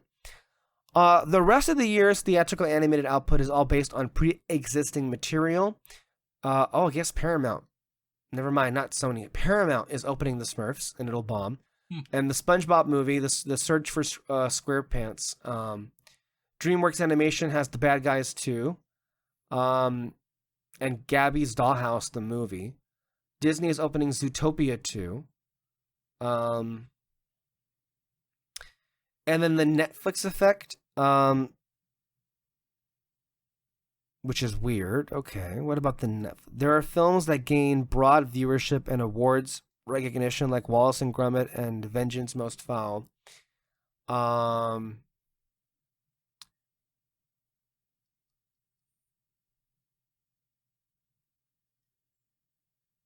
As for the response for K-pop Demon Hunters, Kang said, it tells me that that audience wants to see original ideas. They want to be challenged and surprised. And then next year they're talking about Hoppers for Pixar. Okay. Not necessarily a dishonest article, but this really didn't offer anything new that we didn't already know. So it was kind of like a wash, basically. But I don't know. I just feel like... It just seems like there's gaps within that story itself. And I'm still kind of confused by like what studios should learn from what like Netflix was doing. What was that one part that we were kind of like worried about? What they mean? I never... That didn't really seem that you provided like a solution or something, or what you meant by that. So that was just kind of weird. But the whole thing with both movies, though, the biggest thing for us is if the K-pop movie was actually in theaters, would it have actually done successful? Like that's kind of our biggest question. Like, okay, it's one thing putting on Netflix at your own home in your own comfort, at the comfort of your own home, and putting it on, watching it. It's very different from taking the time to go out, get changed, go out, eat food, whatever. That's a major difference. So you can't really say The answer is no. Yeah, the answer It wouldn't. No. It would have been a bomb. I bet you it would have been a bomb because I don't think anybody really would have there was no name to it. Like, I'm sorry, but it just, that's why you cannot compare like with like. Remember there was a movie last year which admittedly didn't look all that great. But like, there was this movie that was like, I don't know, had like an Ariel knockoff character about an underwater kraken creature. I don't know what that movie was, but like, you see how that is? Like, if you don't, like, it just seems to me that if K-pop had debuted in theaters, I don't think we would be talking about it because it would. Mm-hmm. And if we were, it would be because it was a bomb. Yeah. By that same metric, by the way, nobody ever wants to mention this because we all want to throw, particularly Luca and Turning Red under the bus. But they too were huge streaming hits as well. Mm-hmm. Like, because they were unfortunately sent to streaming only, and they were big because they're a Pixar name, and it was on Disney Plus. Mm-hmm. So it's like, if they had done that with Elio, it probably would have had the same success too. Yeah, and more people would have watched it, whatever that means. But I mean, more people would have watched it if it was on Disney Plus. But that's the point you're making. It's a lot easier for you to watch a movie if it's in front of you. Clearly, audiences do not feel inspired or at all bothered to go and travel to a theater to watch a movie like K-pop there, but they'll happily watch it at home. Mm-hmm. Go ahead. No, yeah, that's the thing. They'll happily watch it at home. And then the reason why people are kind of blowing up about it online, like on Instagram or social media, just trying to say that. For one thing, K-pop itself, like, it is blowing up. It's been blowing up for the past couple of years. Like, it's just becoming more and more popular. So the movie itself has something that, like, people can, grab on to, grab their attention and all that. And then what's the other reason it's blowing up? Well, it's a musical. I mean, there's just a lot of things people can do with that on social media. I mean, there were so many fucking edits in Encanto about the shapeshifting cousin. And it's just and he only had 5 minutes worth of footage or something. It's for a musical itself, there's a lot of things people can do with that. So yeah, there's just, for that movie, for the K-pop Demon Hunters, there's just a lot of things people can grab onto and make something out of their social media, and that's how it can be blown up. I watched this one YouTuber. I mean, he does funny reaction videos, but he did one too, and it's just like, he does a lot of anime reactions. So yeah, this is like right up his alley, the K-pop Demon Hunter stuff. So yeah, and then that just blew up, and it was funny. The thing though is, I watched the movie. As to which one I find better, it's Elio, because it's super fun. K-pop Demon Hunters is super, super fun. I like the music, the characters are really funny, and the animation is really cool too, because it switches, you've seen their designs probably on some poster.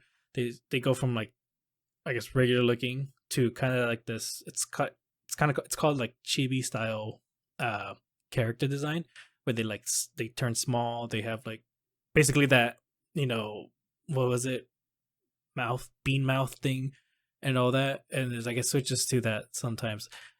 It's just really, really fun. The thing though about the movie, I needed 30 extra minutes because there is three plot lines that needed to be fleshed out more, because when you get to the ending, it's just very abrupt. It's just like, oh, okay, I guess we're here already. Cool.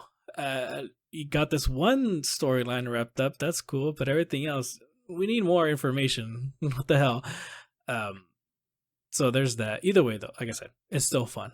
It is worth the watch and all that. But in terms of this whole thing about original movies, what was it? Original movies isn't the problem or something like that.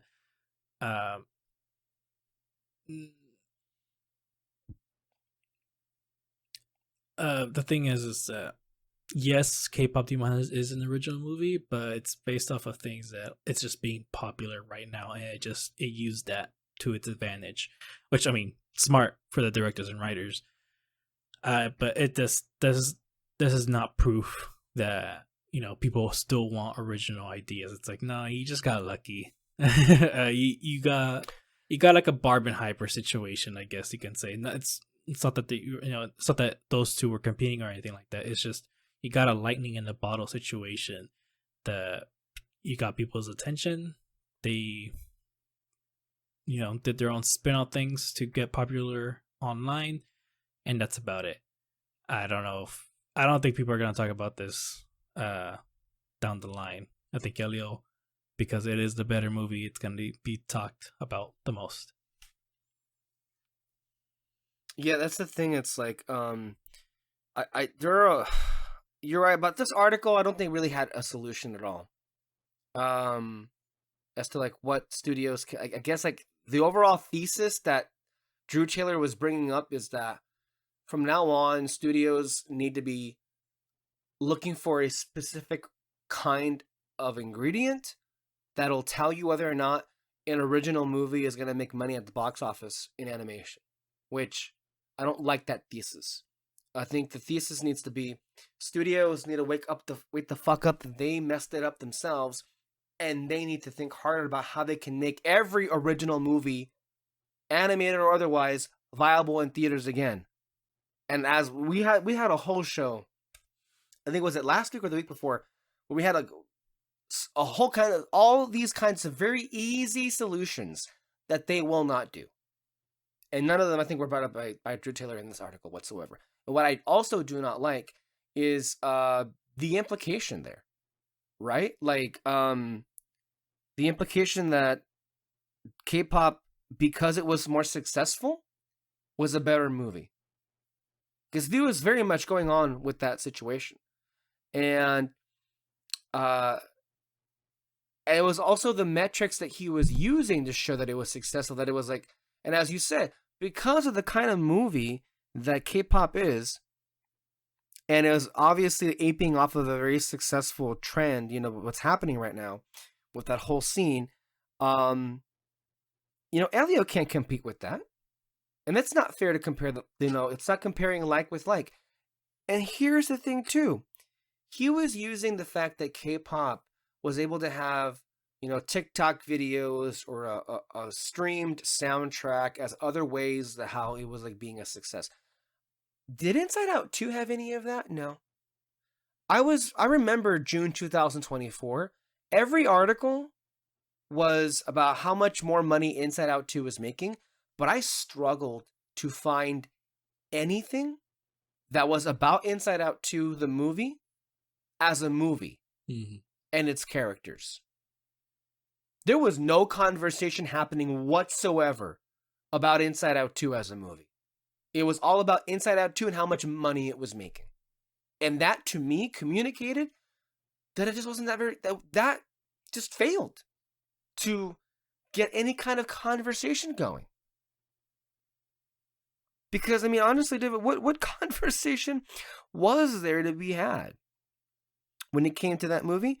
Oh, that's right. There was none. There was none whatsoever. Mm-hmm. So I also didn't care for that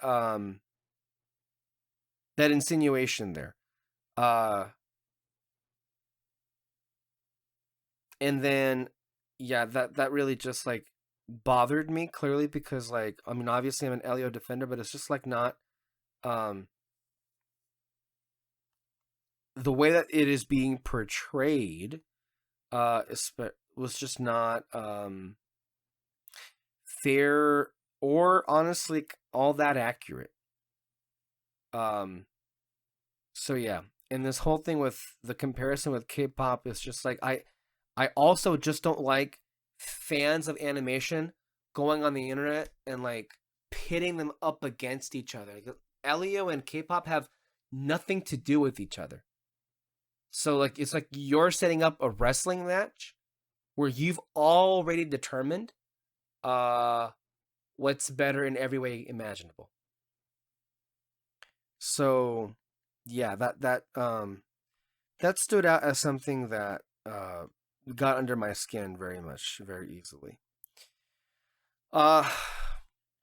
So here, before we move off of this, I did want to read something because I just think there's just too much negativity when it comes to Elio, especially after the article that came out, about how it was reworked and all that stuff that happened. This is an article that was in the LA Times by Carlos Aguilar. He's a critic. He loved the movie. And I think his opinion here, he says that Elio is not a political movie, but it arrives at a political time. Like, I just wanted to get his thoughts out there as a way to also just like, hey, this movie still matters to people, and it can. And I think, honestly, I'm going to tell you this right now. Throughout the various times that I've watched Elio, 2 audiences clapped. That rarely happens. So I feel pretty good about, in years to come, people are going to bring up this movie like, hey, this is a pretty big deal to me. At the time, right now, no one's talking about this movie except for punching it, except for reminding everybody that it's a failure. But we're not actually having a discussion on the actual movie itself. Even the people who are fans of Pixar used their reviews of Elio to just talk about Pixar. Anyway, here's Carlos Aguilar's article. Floating in the vastness of unknowable space, our minuscule planet contains all of our stories, victories and tragedies orbiting around a dying star. But what if we could leave it all behind and start anew elsewhere, to migrate, if you will? Elio Solis dreams of leaving Earth. He feels he doesn't belong. As day turns to night, the Apenus orphaned boy in Pixar's new intergalactic adventure looks up at the sky and wonders if perhaps somewhere out there on another levitating rock or among a still undiscovered alien race, he might feel more at home. The animated voyage, with its themes of alienation and aliens, arrives at a time when immigrants in this country and Latinos at large have become the target of brutal ICE raids that ignore due process and racially profile citizens and undocumented people alike. In turn, the production of Elio also illuminates the regressive political climate in this country. Last week, a piece published by The Hollywood Reporter claimed that leadership at Pixar erased the protagonist's queer identity, prompting the original writer-director Adrian Molina to exit the project, with Domi Shi and Madeline Sharifian stepping in to co-direct Elio. Had this take come to fruition, Molina, who is Mexican-American, would have become the first Latino and first openly LGBTQ plus person to solo direct a movie for Pixar. Still, the version that did make it to screen, where Elio feels ostracized because of his obsession with the extraterrestrial life and all its possibilities, remains relevant. Though not overt about his ethnicity, the movie features visual nods to Elio's Latino upbringing. A Day of the Dead altar, a Spanish-language song on the radio, and a colorful conchas as part of a feast. It is not a stretch to think that the premise of a Latino kid alienated for who he is and who believes that he won't ever feel fully accepted in the place he calls home would speak to millions of Latino children across this country, especially here in California, witnessing the disturbing, life-threatening consequences of the administration's policies. Kids who must be wondering why there are masked men violently abducting people that look like their family members solely based on their appearance, or why their parents don't want to leave the house, or why the vendor near their school hasn't shown up in weeks. They might be devastated to learn via online chatter that the people in charge of this country don't want them to feel like they belong, even if they were born here. Now think about the children whose parents were among those taken. Words fail to estimate the trauma they must be experiencing without any certainty of when or if they'll be reunited. How do you explain to a child that the President of the United States is gleefully targeting anyone he deems looks illegal, regardless of their immigration status? that millions of people in this country harbor such hatred against immigrants that they cheer on an ill child being deported, children crying for their mothers, and people dying in detention centers. I voted for this, they write on social media, endorsing the inhumane atrocities their government is committing against people they consider criminals. But their rigid version of legality only applies to immigrants from underprivileged backgrounds, those who have no choice but to cross borders without documents in order to survive, to aspire to a dignified life. The quote-unquote right way is not available to the poor, and those in power know it. Down here in our chaotic reality, the villains currently have the upper hand. But up in space, nobody asked Elio for a passport or questioned the validity of his existence. On the contrary, the leaders of the other planets who gathered in the striking locale known as the Communiverse take his claim that he is the leader of Earth at face value, and the singular boy rises to the occasion. Elio helps de-escalate a conflict with a space warlord and reconnects with his Aunt Olga by befriending and then saving the life of the warlord's young son. Unfortunately, Elio has become Pixar's biggest box office failure, despite being one of the studio's best reviewed releases in recent years. Grosses were low globally, perhaps as a result of poor marketing or because audiences had been conditioned to wait for Disney's animated films to hit streaming rather than seeing them in theaters. But while the outcome can't entirely be attributed to Latinos not going to the movies, when millions who are part of the audience that mostly devoutly purchase tickets in this country, we see movies even though the movies don't often show us. He's talking about the Mexican Latino audience, how they go in and pay. They're a big part of the base that goes and watch movies, even though a lot of the times we don't feel seen ourselves. And to take a break from Carlos's article real quick, I don't think I ever mentioned Elio's Latino identity as any of the things that was standing out to me, but it is rare. Everybody on this podcast for the most part is of Latino descent, Mexican descent, and we grew up with a lot of different kind of stories, but rarely were we able to see ourselves be represented on screen that wasn't a caricature, that wasn't a stereotype of what white people think Mexicans are.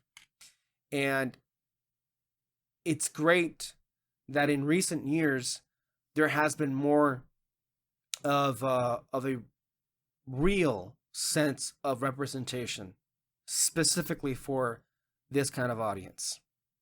Even though most movies forget about us. And even when it comes to presidential politics, the Democratic Party, who at one point considered us to be a key constituency, kicked us to the curb because most of us liked Bernie Sanders over any of their other candidates. So by the time the general election came, Latinos got the message that Democrats don't like them very much. And then they're surprised why they voted for who they voted for. Back to Carlos. We see movies even though the movies don't often show us.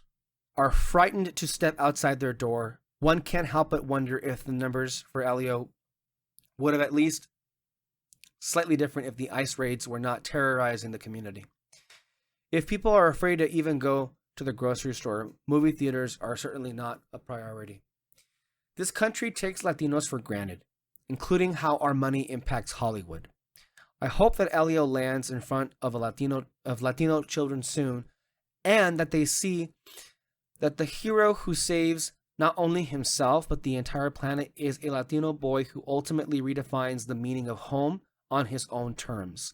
Amid the horrors, I also wish for them to not feel alone, and that they know thousands of people who have taken to the streets to speak up for them. People who believe they do belong here, that they are not aliens or invaders, but an integral part of this country. And that their parents and others in their lives, documented or not, deserve dignity and compassion no matter what the overlords do to deny them. I gotta tell you, David, this was a perspective that didn't even cross my mind. Mm-hmm.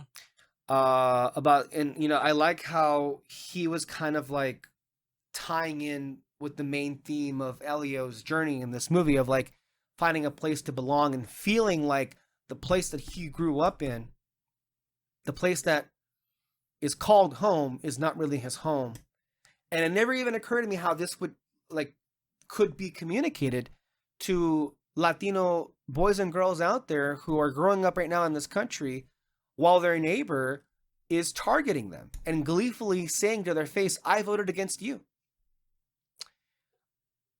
Although funny, I think this article was like more accurate than the other one when it came to like the real story going on with Elio. I mean, it wasn't mainly about like its success, critical or otherwise, but like I think there were more accurate depictions of like where this movie is landing. And I just wanted to share this article with you because and those of you who are listening and watching, because I just think like there was just way too much negativity about this movie, and I wanted to push back with an actual positive context. I mean, it's sad that this is relatable in this way, but maybe not so sad for them, for a bunch of kids out there that feel they need somebody that they can relate to, who also may feel like they don't belong where they live. David, any thoughts on this article, and if any at all? No, yeah, it was really good. I watching the movie, like I did notice like the conchas, the music playing and all that, but I just kind of, I kind of brushed it off. Went, oh, cool, yeah, Latino kid. Of course, you're gonna have those things. That's really cool, neat detail. But when you read the article, it's pretty cool that there is a bit of a deeper meaning to it. One that I never really considered. Considered for sure. So that was really cool. Especially because like I think this shows that even though this was not probably Adrian Molina's full vision, a large part of who he is as an individual and as a creator still found its way to the movie that exists right now, and even further still found its way to those that watch this and could relate to it. Mm-hmm.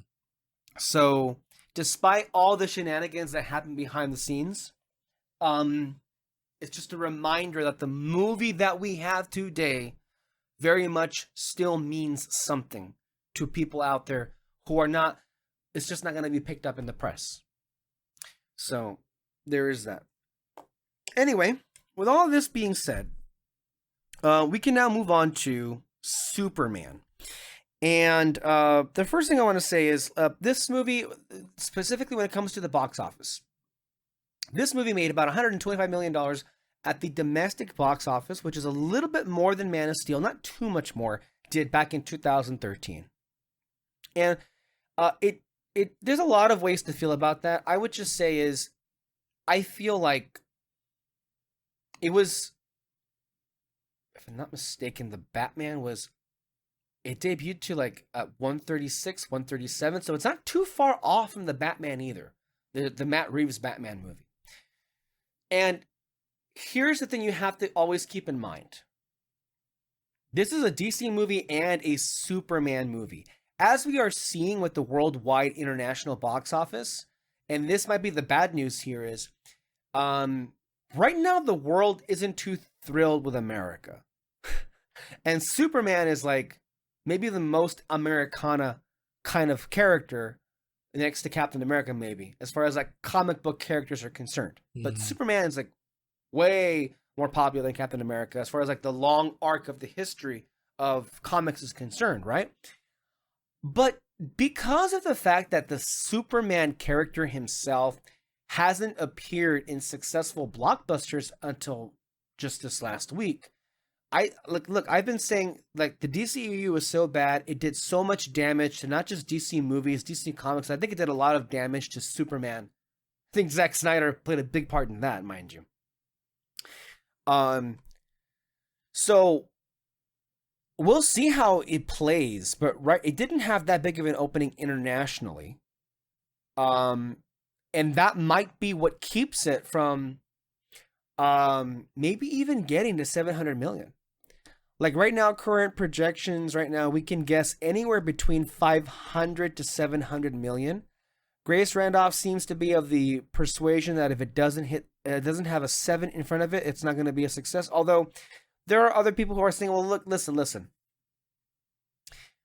What this needed to do was to turn the page and get people excited about DC movies again. And I think it did that. And I think it's doing that right now. And I don't think it's going to be a box office failure. This is going to get money. I think it just depends on where it finishes.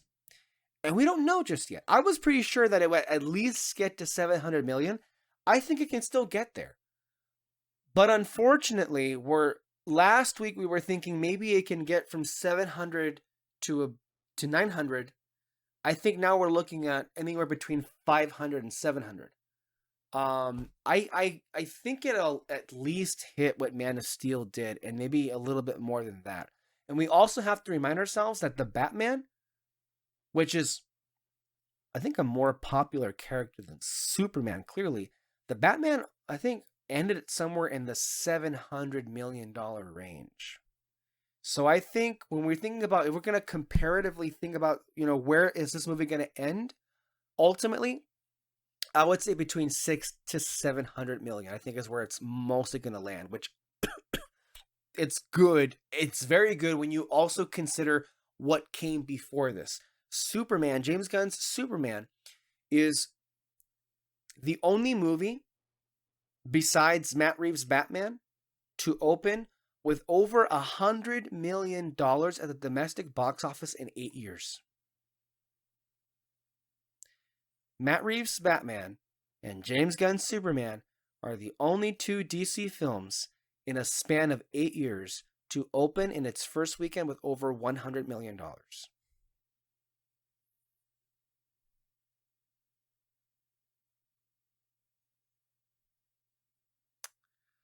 That says a lot. That kind of says it all about. And then I would also say is the last 5 or 6 DC films, again, the Batman notwithstanding, I think the Batman was the only DC movie to actually make any money for Warner Brothers, like before this decade. Because all the other ones, they were not just like disappointments. They didn't just underperform. They were massive bombs. The Flash, Blue Beetle, Shazam! Fury of Gods, Joker: Folly of Dew. Aquaman, I forgot about that one completely. Like Shazam! Oh my God, not Shazam. Black Adam. Mm-hmm. Jesus Christ! Like there was all of those movies bombed, and they bombed hard, and I think all lost money. So the fact that we have a new DC movie with Superman, and it's going to actually make money, that's automatically just way better, obviously. But what makes it, look, ultimately, I think even David Zaslav understands this. The precise figure where this movie ends is not as important as whether or not we can get audiences to pay attention to us again, right? This is an investment for the future. And based on how the movie has been received, I think mission accomplished and then some with this movie, with what this needed to do. Because if this movie had been received badly, I think that's all she wrote. I think like we would have seen like, I don't know, it would have been ugly if this movie had been received badly. I'll just tell you that. But thankfully, James Gunn made it, and so that was never a possibility, was it? So there's that. David, your thoughts on the box office and where we are right now? I think we have to keep in mind that this movie is doing really good, despite the fact that DC films for 10 years have sucked for the most part. I think you would agree with that. Go ahead. No, yeah, true. I think we always known that was going to be a pretty big success either way. Well, if it was good, it was going to be a big success either way. We had no doubt about that, and I'm pretty sure it's just going to do better this weekend as of this recording, and then we'll see how it's going to do once Fantastic Four comes out. I think it'll still make money when Fantastic Four comes out, but who knows how much of a drop it'll be. But we also have to keep in mind also, while we're recording this, I did see that Superman's doing great in the weekdays still. Like, apparently had big Monday and Tuesday box office hauls, so there's that for you. But there's we have the other question here. We still don't know how Fantastic Four is going to do. We don't even know if it's good to begin with right now, honestly. I don't know when but it's next week. So we'll know pretty soon. But even if it's good, are people going to go and actually, because Thunderbolts was good. I would even say their best movie in years, and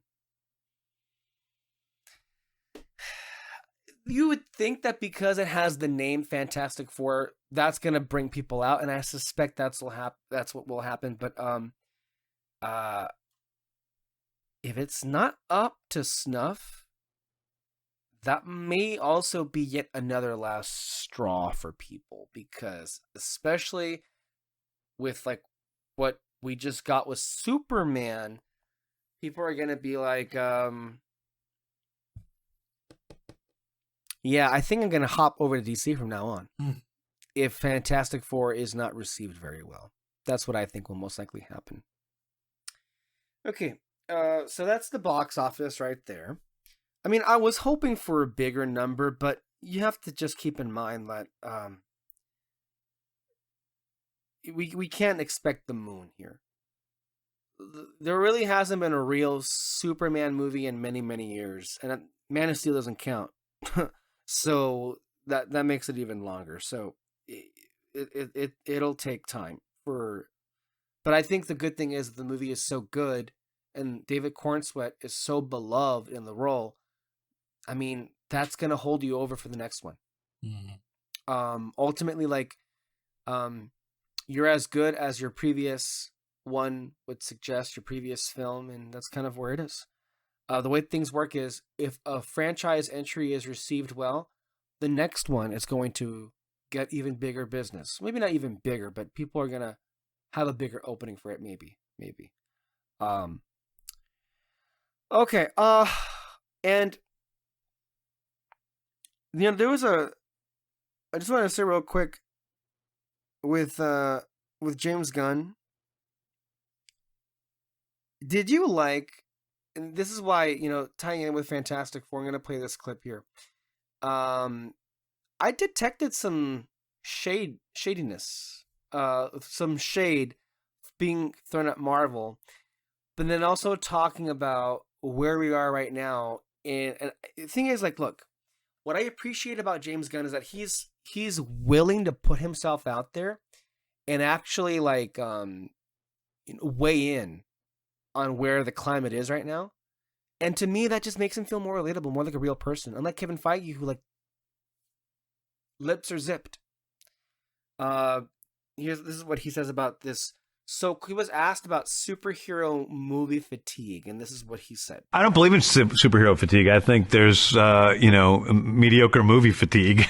I think you can tell stories about anything. If you see the same gangster movie over and over, you're going to get so bored. But if you see different types of criminals doing different things, they're involved in different activities, different levels of morality, different styles, it's not going to ever get boring. And I think the same thing is true about superheroes. And if the only thing that we have to offer is one character showing up and seeing two characters together that we've never seen on screen before, that was really exciting when it first happened. Nobody cares anymore. This concept of superhero fatigue in one way is real because there have been a lot of superhero movies that maybe haven't been up to what they should have been or what the audience wanted. You see the same thing happening across the board with movies in general, that people are not making the movies that need to bring people into the cinemas. That's why something like Barbie works so well. Barbie did something differently than what other big movies like that did. And people went to the theater. And I wrote Margot the morning that came out. I said, thank you, for helping to keep theaters alive. I saw Greta Gerwig the other day. I was like, Thanks. And I think there's a few filmmakers like that now. You know, I think Matt Reeves is like that. He's a filmmaker that makes big pop movies, but they have soul and they're different. And whether you like his movies or not, that's not the important thing. He is doing something different. Being able to see those chances being taken on a big canvas is important. I want the cinema going experience to continue. I want, you know, my nephews and nieces and their children to be able to experience what I've been able to experience, going to a theater and seeing the magic of cinema. I just think we need to take risks. It hasn't been happening because people are so afraid of making a mistake. I think we should make a lot more mistakes. Yeah, like when he said specifically there about like, you know, it's not enough anymore for just like two characters that haven't been seen together to be on screen. Or when he was saying that you can't make everything exactly the same. Like there needs to be variety. There needs to be different kinds of flavors to it. I mean, I'm sorry, that's everything wrong with Marvel. Mm-hmm. Like that's all. That's the main things, really. I said this before, but like, what's the reason why some of these comic books have gone on for decades and decades? Because of variety, you know. Yeah, when it started off, it's all childish, you know. It's Captain America and Superman punching Hitler in the face, going, you know, say no to fascism, and then later on say no to drugs, and all that kind of stuff. But then, you know, they started getting into some serious topics, or like at least when it comes to serious topics, they try to give different perspectives on it, and all that. And that's just how they kept it going for who knows how long. I can't remember. I can't give you the exact years and all that. But yeah, that's part of the reason why the comic books have been going on for so long. And it's kind of why mangas are taking over. It's because mangas, you get every kind of story. Weird ones, some serious ones, some that are, you know, I would say, I guess, historical in a sense, but like you get, you know, you either get Full Metal Alchemist type of story where, you know, yeah, you got some magic in there, but you also have, you know, I think, I'm not too familiar with it, but it's like, it's kind of like a story that's like war going on, fascism taking over or something like that. Again, not familiar with it, so don't hate me about it. But then you also get fucking, I just saw this, I know this is an anime, I don't know if it was ever written as a manga, but there's an anime going like, I got reincarnated as a vending machine or something like that. So you just get wildly different stuff, but that's why people love mangas, because you never know what you're gonna get. You never know which one's gonna be more deeper or what. So, same thing with these superhero movies. Like, kind of have to give us variety in order for us to keep going. And I think the important thing too is keep track of it. We're now at the point. Kevin Feige said you do not have to watch the shows in order to understand what's happening with the movies. He lied. Yep. What was it? Doctor Strange, Multiverse of Madness. You really needed to watch WandaVision to understand what the fuck was going on and what the hell happened. Or care. Yeah. And what the hell happened. To be fair, though, even though Kevin Feige agreed to it, it was the writer that really wanted Wanda in that movie. But Kevin Feige should have put his fucking foot down and be like, no. Do you know what you're gonna have to like explain to put her in this? Now granted, I came up with the idea of having her be the Avengers villain, but I feel like you could have had more time to kind of explain what her plan is. I don't know, depending on what the plan is, obviously. You could have had more time to explain what the heck happened to her, but then also you didn't need to know what happened to her. You could just go about saying like, hey, she was depressed because of everything she lost after the blip, and somehow got her hands on this thing that's now manipulating her mind. And that's all you needed to know. You wouldn't need to know if she became an Avengers villain. They didn't go that route. Yeah. That route. I mean, they tried to with Multiverse of Madness, but it just became so messy with the whole trying to bring her kids back. In my idea of Avengers movie, she's not trying to bring her kids back. She's trying to bring, Vision back. Like she's somehow trying to recreate, at the very least, the Mind Stone. But in doing so, she tries to create all the Infinity Stones or something, and it's gonna cause they were created by the Big Bang. It's gonna probably cause another Big Bang or something like that. I don't know, but yeah, that's just my idea.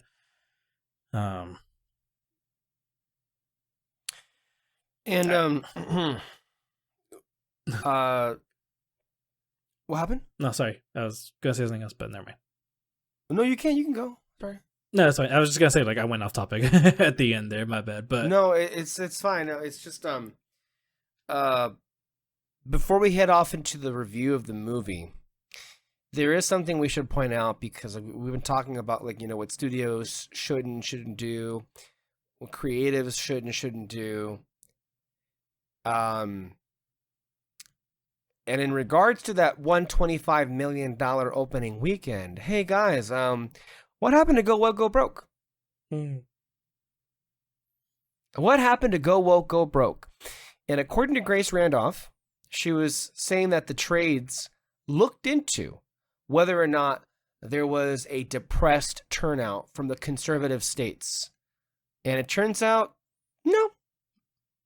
They weren't as big as they were not coming out in droves as they would for a movie like Top Gun Maverick, but they showed up and watched the movie. Could it be that this whole Go Woke Go Broke thing is a hoax? Well, I'm gonna play something. This is a video from a leftist person. You will see him right now. This one is speaking to this whole bullshit. It's just another way to kind of add to our conversation from last time. Let's go ahead and play this one right now. Pussy about it, okay? You know perfectly well that it's about politics. Don't lie. Conservatives are going to take issue with your movie unless Superman comes down and immediately builds a white ethno-state, all right? Don't dick about with this, okay? Being kind is literally a political position. We just need to, we need to make more a point of the fact that conservatives are anti-life. If you, as a consequence of your conservative political beliefs, hate things like Sesame Street, Superman, like if you hate these icons of American culture, you can't be American, not culturally. Like you're kind of excising yourself from the group here. I don't know why they get to pretend. Why do they get to wave the American flag 24/7 and then they say Superman is woke? You shouldn't get to do both of those things. Superman is literally like the American flag. He's the most American guy. He's an icon that is known around the world. It's ridiculous. Yeah, it's like stolen valor. You shouldn't get to wave the American flag if you would see Superman and you'd be like, woke bullshit. He was never an illegal alien. What are you talking about? They hate Superman because he's Jewish? I think that's probably the case for some of them. I think ultimately conservatism just demands you hate kindness. I know that I know that sounds a bit over the top, but it's literally true. Like expressions of empathy and kindness are antithetical. They 24/7 are trying to train their people to not believe in those things. They're just anti-life. There isn't like an underlying motive there. They like kindness when it's directed towards them. Wait, Superman is Jewish. The creators of Superman are Jewish. So that's some more context into it. And while we're on that, David and I are going to go and watch another clip of his talking about the politics of the movie, because I feel like he kind of explains it better than I could, honestly. So at this point going forward, full spoilers for Superman. I mean, we kind of had a little review out of the theater reaction when we have non-spoilery, but I will just say David and I had a great time. I've now seen this movie 3 times, and I unabashedly love this movie. I think it's kind of amazing, and the more I think about it, the more I watch it, the more I'm kind of like, this is a great fucking movie. David? No, yeah, I really liked it. The actors were absolutely amazing. I just love Superman. He's so great. He's just, bit of a dork, but you love him. David Cornsweet's incredible, man. I love him. I think he's great as this character. For sure. But yeah, I saw it a second time, and I wouldn't say like I loved it more from it. Remember how I mentioned that I guess I had some nitpicks about it. Some of those nitpicks were still there, but I still like the movie despite its flaws that I see. And yeah, I probably gonna watch it again this weekend with my dad. So we'll see. We'll see for that as well. Let me just go ahead and get the. I mean, I could get the synopsis out of the way with, but I'm sure Peter is going to read it anyway if he makes an appearance on here. So like that's not really that big of a deal. So, and this is a breakdown for the politics of this film, which are kind of incredible. Because it seems to me that we have arrived at a watershed moment that has really clicked with the consciousness of the world with a particular conflict happening with Israel and Palestine. Politics, because like I gotta say it's really, really good, but I do love what they did with Superman in terms of his naivete and his engagement with the sort of the political conundrum. This is spoilers, but I have the thing up. So what do you do? Like, if you're listening to me, you want the spoilers, okay? Or you've already seen it, you know? The central conflict politically, leaving aside Lex Luthor, the political conflict is the fictitious, because in DC they make stuff up all the time. The fictitious country of Baravia wants to invade a neighbor. Baravia is a dictatorship, an ally to the United States, and we have like extensive arms treaties with them, you know? And the other country they're invading, the name of which I'm currently forgetting, one of you please remind me of it, is not an ally of the United States, not anywhere near as wealthy, Jahanpur, thank you, and is largely Arab coded. I'm gonna be real, and you just have to watch the movie.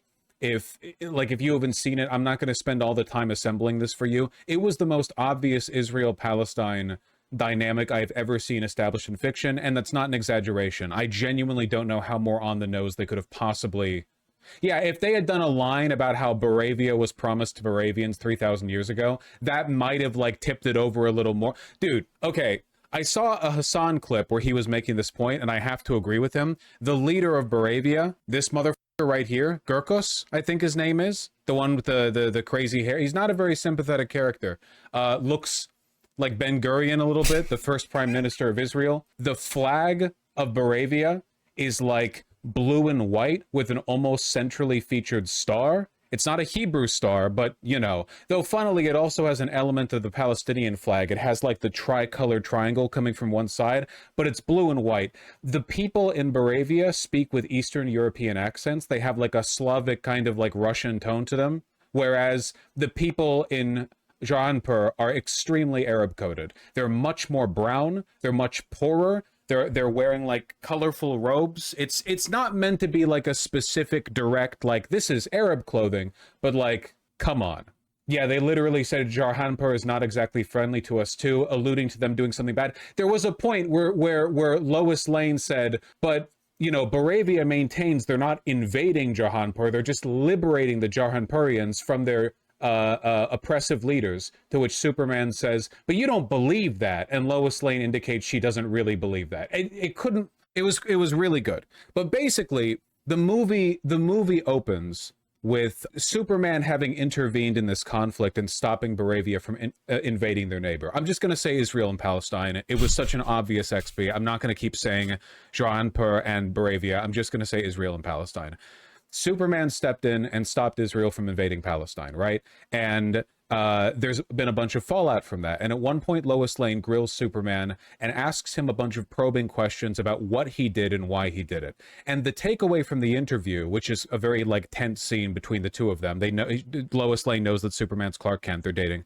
The takeaway from the scene is that Superman is extremely well-intentioned, loves life and wants to protect it, but also doesn't really understand or care about the nuances of geopolitics. It seems like Lois was frustrated at his naivete, that you can't, like as a lone individual metahuman, a superhero, to go across the world and stop a country from engaging in an invasion. There are consequences to these things. And Superman's answer is basically just, well, what was I supposed to do? Let people die, which is perfectly in character for him. But Lois is frustrated because she wants him to be more aware of what that means, like to be aware of the consequences. Okay, so that's the opening line, not the opening like dialogue, but it's the opening, I guess, conflict between Lois Lane and Superman. The idea that his goodness is naive, right? It's not tempered by an understanding of what he's doing, and it sets, for me at least, the expectation I have going into it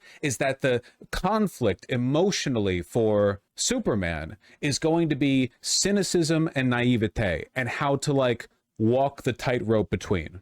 How do you be a Boy Scout? How do you be Superman, the most like earnest, straightforward, kind-hearted guy in superheroing, right? Canonically, everyone's like, oh my God, this Boy Scout, you know? How do you do that, but also navigate something as complicated and difficult and cynical, naturally cynical as Israel invading Palestine, you know? It's difficult. And I was worried that they were going to continue with that conflict and that was going to be the main through line, but they don't.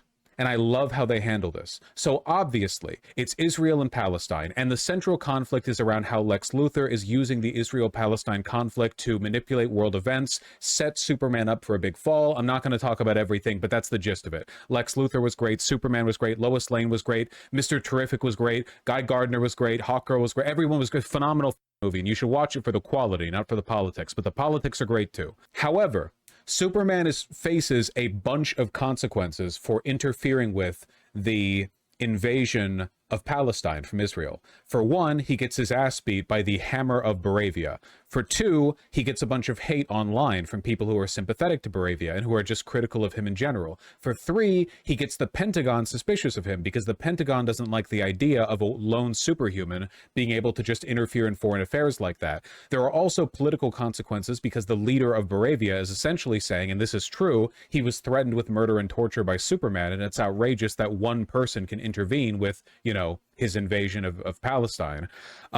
Basically, like a bunch of consequences start building. And as they build and as public pressure mounts on Superman, Superman eventually gets his rights taken away. A warrant for his arrest is put out because people are suspicious of him for reasons that are mostly set up by Lex Luthor, but exacerbated by recent events. He's arrested, his rights are taken away, and as it turns out, all of the consequences that Superman has been facing because he interfered with that invasion, all of them were orchestrated by Lex Luthor. So on one level, Lex Luthor has been working with the Prime Minister of Israel to mount justification for this war because Lex Luthor wants some of the captured territory. But also, Lex Luthor is manufacturing all of the online hate against Superman too, or at least a lot of it. And also, Lex Luthor is keeping in close ties with the Pentagon in order to sort of manufacture a sense of discontent and anxiety over the ability for Superman to represent the interests of human beings. Lex Luthor has created the consequences, right? And in the climax of the movie, two things are happening at once. On one hand, Lex Luthor is about to destroy Metropolis for reasons. It's a good movie. On the other hand, oh, by the way, Lex Luthor is just Elon. He's explicitly described as a techno-fetishist with a cult of people who believe that he's going to bring about the like next wave of humanity. He's like an MIC associated, like tech fetishized. Obviously, the difference being that he's actually intelligent and Elon isn't. But the bit there with like, he's going to use that section of captured Palestine to build like a techno empire. It was Elon on Mars shit. You know what I mean? It was 100%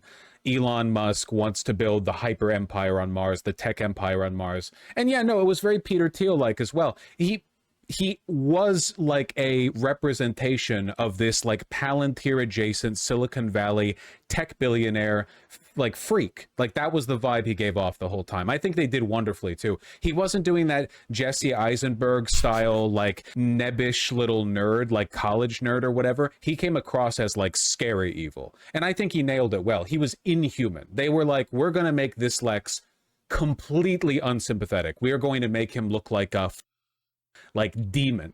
We're going to make him a demon. and they made him a demon. Anyway, the final conflict, right?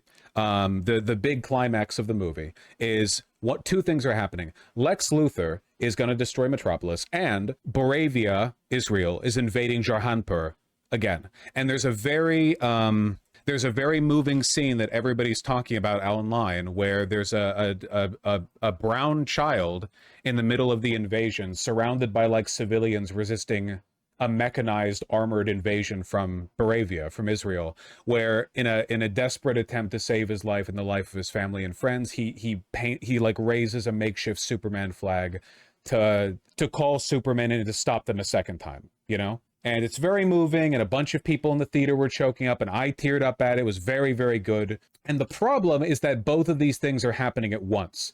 Metropolis being destroyed and the invasion happening. And Superman is like, I'm going to stop the invasion. And Mr. Terrific is like, the planet is going to break if you don't stop what's going on in Metropolis. You need to get your ass down there. And there's a long period where after that, a bunch of establishing information and the consequences of these two conflicts build up. Multiple minutes where you don't see Superman. You don't see where he's going, right?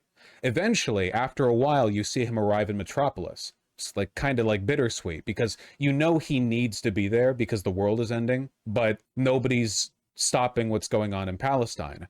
And at that moment, they cut to it, and Hawkgirl and Green Lantern and the what's his name, Synthoid, the Element Man, I don't actually remember his name. They show up in Palestine and they just start Metamorpho, is that his name? They just start killing people. And I really like this because for two reasons, one practical and one ideological. If Superman had come back to save them, I don't know what the lesson would have been, right? The lesson would have been like, well, yeah, if you have a super powerful hero defending you from a country invading, you win, right?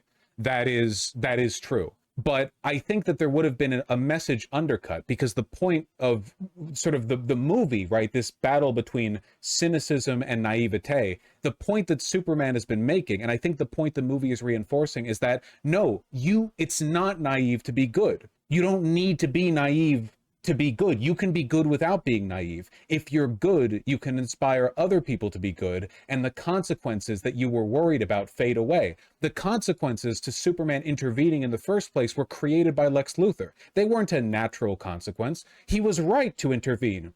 That's the point of the movie. He was right. Superman didn't make a mistake. Lois Lane's questions prompted knowledge from him, but her underlying point was incorrect. He was right to have intervened. It wasn't naive of him to do it. He saved lives, and he inspired other people to save lives again. Before that, Hawkgirl and Green Lantern didn't want to get involved because they thought it would be really risky for them to get involved in international politics. Again, they're just heroes. They're not like envoys of a government, you know? But Superman's selflessness inspired them to go over there and fight on his behalf. And they show up and they just start killing Baravians, by the way. Like the Green Lantern starts like flicking tanks with his magic, and people are getting knocked like 1,000 feet away. Those soldiers are dead. Hawkgirl finds Netanyahu or David Ben Gurion, and just kills him. Just flies him up in the air and drops him on the ground. And they cut from a shot of him hitting the ground to like an Alka-Seltzer being dropped into a water glass. So from a practical perspective, I'm glad that Superman wasn't there because he doesn't kill, you know? Instead, the explicit message of the movie was, no, you actually can make a positive difference, and you can do it, and you can just kill the bad people, you know? Unambiguously, what the movie was saying. Superman is a Boy Scout. He won't kill, he does what's best. But because he is like how he is, he inspired other people who are ready to kill, to go there and stop the invasion, which they did, and they saved a bunch of lives. It sounds crazy and like over the top, but it's true. It's the text of the film. Superman's naivete, which was initially characterized as him not knowing like what he was doing, basically, is reframed, and instead it's noble. It's a source of hope. It's his greatest strength. His ability to want to save people more than he wants to sit back and contemplate the consequences of stopping Israel from invading Palestine. That's a strength, and it inspires other people to be strong. Phenomenal, genuinely, like really, really good. It took every it took every potential problem that I had with the dynamic. I thought Superman would feel like he had to compromise who he was to make this realization, but he didn't. I thought he would like bemoan the changes or the choices that had to be made, or there would be like a grimdark or like an edgy, like the thing in Baravia got so bad that he had to kill somebody and everyone judged him for it or whatever. No, he was a Boy Scout the whole way through. The whole way through. The whole goddamn time, from start to finish, he was the same optimistic, earnest, yeah, he saved the squirrel. Metropolis was under attack by a big alien monster, and he takes a moment to swoop up and save a squirrel that was about to get stepped on. He loves life. He just loves life. He loves life. It's a really good movie. On one hand, it's based for it to be anti-Israel. And by the way, huge paradigm shift. This could not have been more overtly Israel-Palestine if it had tried. Genuinely, it could not have been. It was so on the nose about it, it actually makes me wonder. Spoilers are over, right? No, idiot. It was so over the top with how clear the parallel was. It makes me wonder how he got away with it. I'm not joking. I'm not being hyperbolic. I don't know how Hollywood allowed him to do that. It seems to me like a paradigm shift. You know, you're not. This isn't Louise Theroux or whatever. You're talking about. You're talking about like the most explicit condemnation. They literally kill the Baravian president. I don't know what it's not a condemnation at the end. It's not people rising up. It's not Superman showing back up in Baravia and saying, no, put your guns down. You know I'll stop you. And then they put their guns down and leave. They just show up and kill them. Well, stupid people can't understand subtext. It's not subtext, okay? Zionists online are losing their shit over this movie. You can see them. Everybody knows what this means. Not to mention, one of the first things that he did when he became the head of the DC studio was kill a Gal Gadot Superwoman movie. Not Superwoman, sorry, Wonder Woman movie. James Gunn locking in, strapping into DC Studios, get the out of here. No, that was a particularly long clip, but I just that was an incredible breakdown, and listening to him kind of talk about the politics that were embedded with the movie. Like, I'm a little bit nervous about taking my parents to this movie because I don't know that they don't even gonna get this conflict happen. I don't think you need to, honestly, but I think you get a lot more out of it if you know all of this, right? But just the way that, you know, Vosh was breaking down this conflict and how it's tied directly into the arcs and themes of this movie. I mean, this is why it's a ridiculous idea to think that a Superman film shouldn't have politics in it. I think this kind of proved it to you that, yeah, it should be political because you get an amazing story out of this. Like, and I could have maybe saved you guys, like, I don't know how many minutes this clip was. It was a while, obviously, but I just thought that was a great breakdown. And then also, I love how Vosh was talking about how it absolutely makes the most sense why the Justice Gang shows up to Israel, Palestine, and not Superman. Because I hadn't considered, I mean, obviously, before this, yes, obviously, Superman's goodness inspired the Justice Gang to show up there. But because the Justice Gang is there, they have the license to just kill literally whoever the hell they want. Because if Superman had arrived, he wouldn't do any of what they did. Like, he was never going to kill anybody, much less the president of Israel. And so I think you have a much more, let's just say, potent example of what the goodness that Superman can do, even when he's not willing to cross certain lines. Others can go ahead and do it for him, and then also bring good through that. David,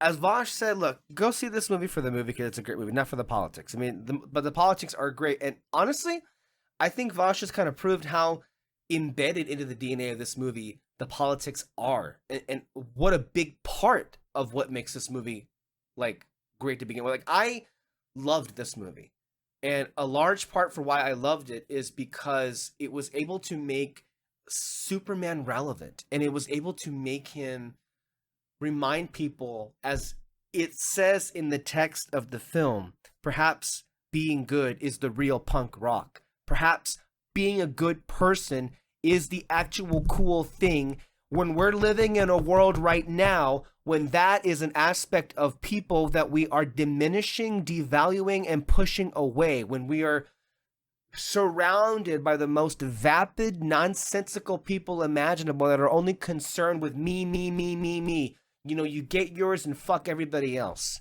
And we've had too much of that thinking happening for too many years now. I hate the expression, nice guys finish last. I hate the idea that we live in a world where we push away concepts like socialism, which is just meaning simply wants, democratic socialism specifically, which just wants a society where everybody is taken care of because we do have the means and the wherewithal to do that. But instead, you go to an educational school system in America, that ideology, you're told from the very beginning, you can't, that's utopian, that'll never work. We have to settle with capitalism, which kills thousands and millions of people every year because it wants to. All of this is political, and all of this is just goes back into what do we want Superman to represent? You know, on the out of the theater reaction, you know, I said, you know, in the old movies they would used to say, you know, he was for truth and justice in the American way, but that doesn't work anymore because truth and justice are no longer the American way when you put a criminal in the White House who, by the way, is in the Epstein files. Probably is a you know what, on top of all of the other things that he is known for doing, pardoning criminals left and right. And the thing is, it is, as Vosh was saying, unbelievably jaw-dropping. Even, you know, we read a review before the fact about how one of them called it the most anti-Israel movie ever made, and I was like, what? That was not something that I was expecting. And yet we walked into this, and here's the thing, Peter will tell you, I'm sure, that this is not what James Gunn was intending. And it's hard to buy into that argument when you just, the parallels are just so striking. And I would say it just so happened to be the way that it was. Peter will argue that when James Gunn was writing this movie, the conflict that he was probably thinking was Ukraine and Russia, and he moved it to a different part of the world because he did not want people to think that he was talking about Russia and Ukraine. And this was well before, you know, the terrorist attacks in Israel and the war and the genocide in the Gaza Strip and all that stuff. So it just so happened that by the time the movie came out, it was a complete one-to-one parallel with the conflict in Israel and Palestine. And as to what Vosh is asking is, like, how was this allowed? How did James Gunn just keep this and not be told by people like David Zaslav to take this out of the movie? And I think the real answer is James Gunn just didn't care to rewrite any of it. And David Zaslav just didn't care. And it just so happened that way. But if this were Disney, the two stupid Bobs and anybody else would have been like, you can't be serious. Mickey Mouse is not going to allow you to do this. I mean, hell, we will reanimate Walt Disney and make an animatronic out of him and desecrate his memory. We'll do that, but we can't be critical at all about anything ever, especially Trump or any conservative government. David, I was gonna bring up Captain America: Brave New World. Remember that one superhero that Peter brought up that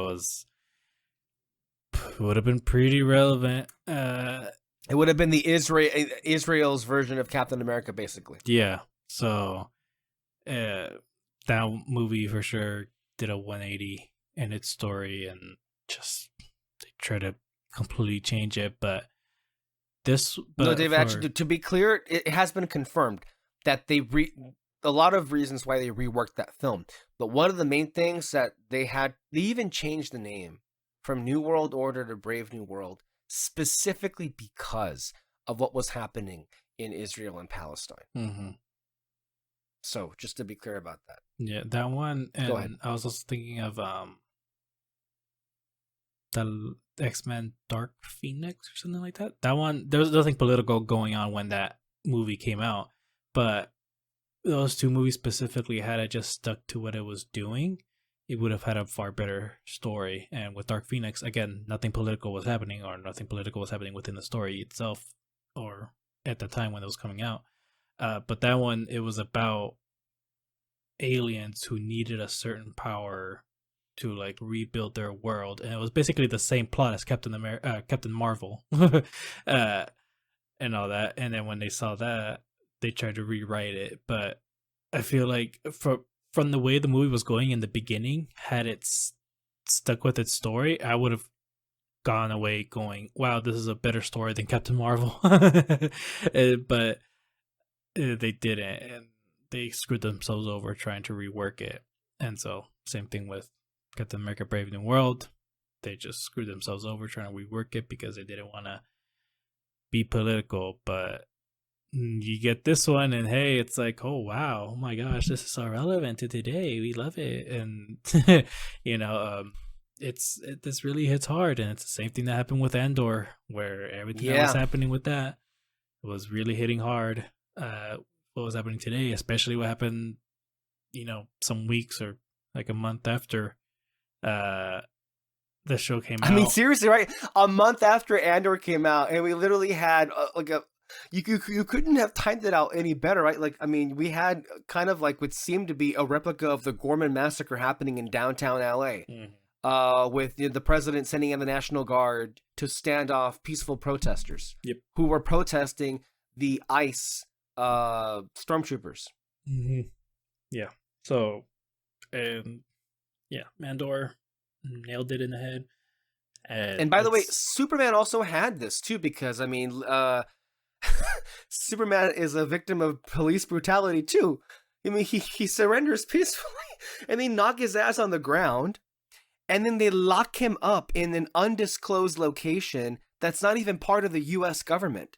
It's some offshoot contractor, which is basically a concentration camp. And Lex Luthor's Skynet or Skyforce or whatever he has, that's his ICE. Skynet. That's his ICE. Yeah. The Raptors, I guess he would say. The Raptors, when he called them the Raptors. He says Skynet. I'm like, that's funny. But it's like, all of this is like so. I mean, it's like, I don't think this was James Gunn or Tony Gilroy was like, how can I make the most politically potent, politically relevant story imaginable? That wasn't at all their intent. They were just trying to tell good stories. It's just that life ended up sucking so badly that we're at the point that we were at right now, and it's matching perfectly with what comic book supervillains. Like, it's just that we're at a point where we have literal supervillains. Like, we're living a comic book storyline right now because of what's happening. It's just the parallels are insane. David, can you speak more to what stood out to you from this breakdown that we listened to through Vosh about? I liked how he point by point talked about the individual things, and it gives us a broader perspective. And I think maybe even to me, a greater appreciation for how Gunn navigated his way through this, because as it took a while for this video, just a lot of moving parts in this movie, and by the end, it all comes together. Like, this is why I'm thinking the further removed we are from opening day, a lot of those critiques that the movie is messy, I think those are going to be swatted away, and already are being easily, because I don't think there's anything messy about this movie when it comes to like all of its pieces coming together. I think at first, maybe we were like not sure whatever we were watching was coming together or not, but like everything about the film, including the pacing and all the different elements, improved to me. And I think this maybe is made better because we have not just like a Superman movie, but it's like it's an exploration of this new world. Like, I think all of it is enriched, and all of it enriches the movie, and like it's just impressive. Like it's a Superman film through and through. He's in mostly every scene, and yet we have time for other characters who don't take away from the story, don't take away from the lead character, but add to it and his particular conflict in this story. So, David, did anything stood out to you as far as like how he was breaking down? I think to me, one of the things that was just pretty overt was how, and it wasn't Vosh, it was Hassan Piker who like made this parallel, which is like the president of Moravia looks exactly, almost like the original president of Israel, prime minister of Israel, and that's like, oh shit. So your thoughts on all of that? I mean, it was pretty cool seeing someone like just straight up saying like, "Hey, this is what it's implying," or this isn't the or it's not subtext. This is the actual text. This is what it's, what was it? This is basically like its metaphor and kind of putting all those pieces together, like the prime minister guy, whatever. Yes. And basically saying Israel, Palestine, and all that. That was, I don't know. I'm glad someone finally put it together and like kind of told it all. Other than that, though, yeah, basically Alexis' plan.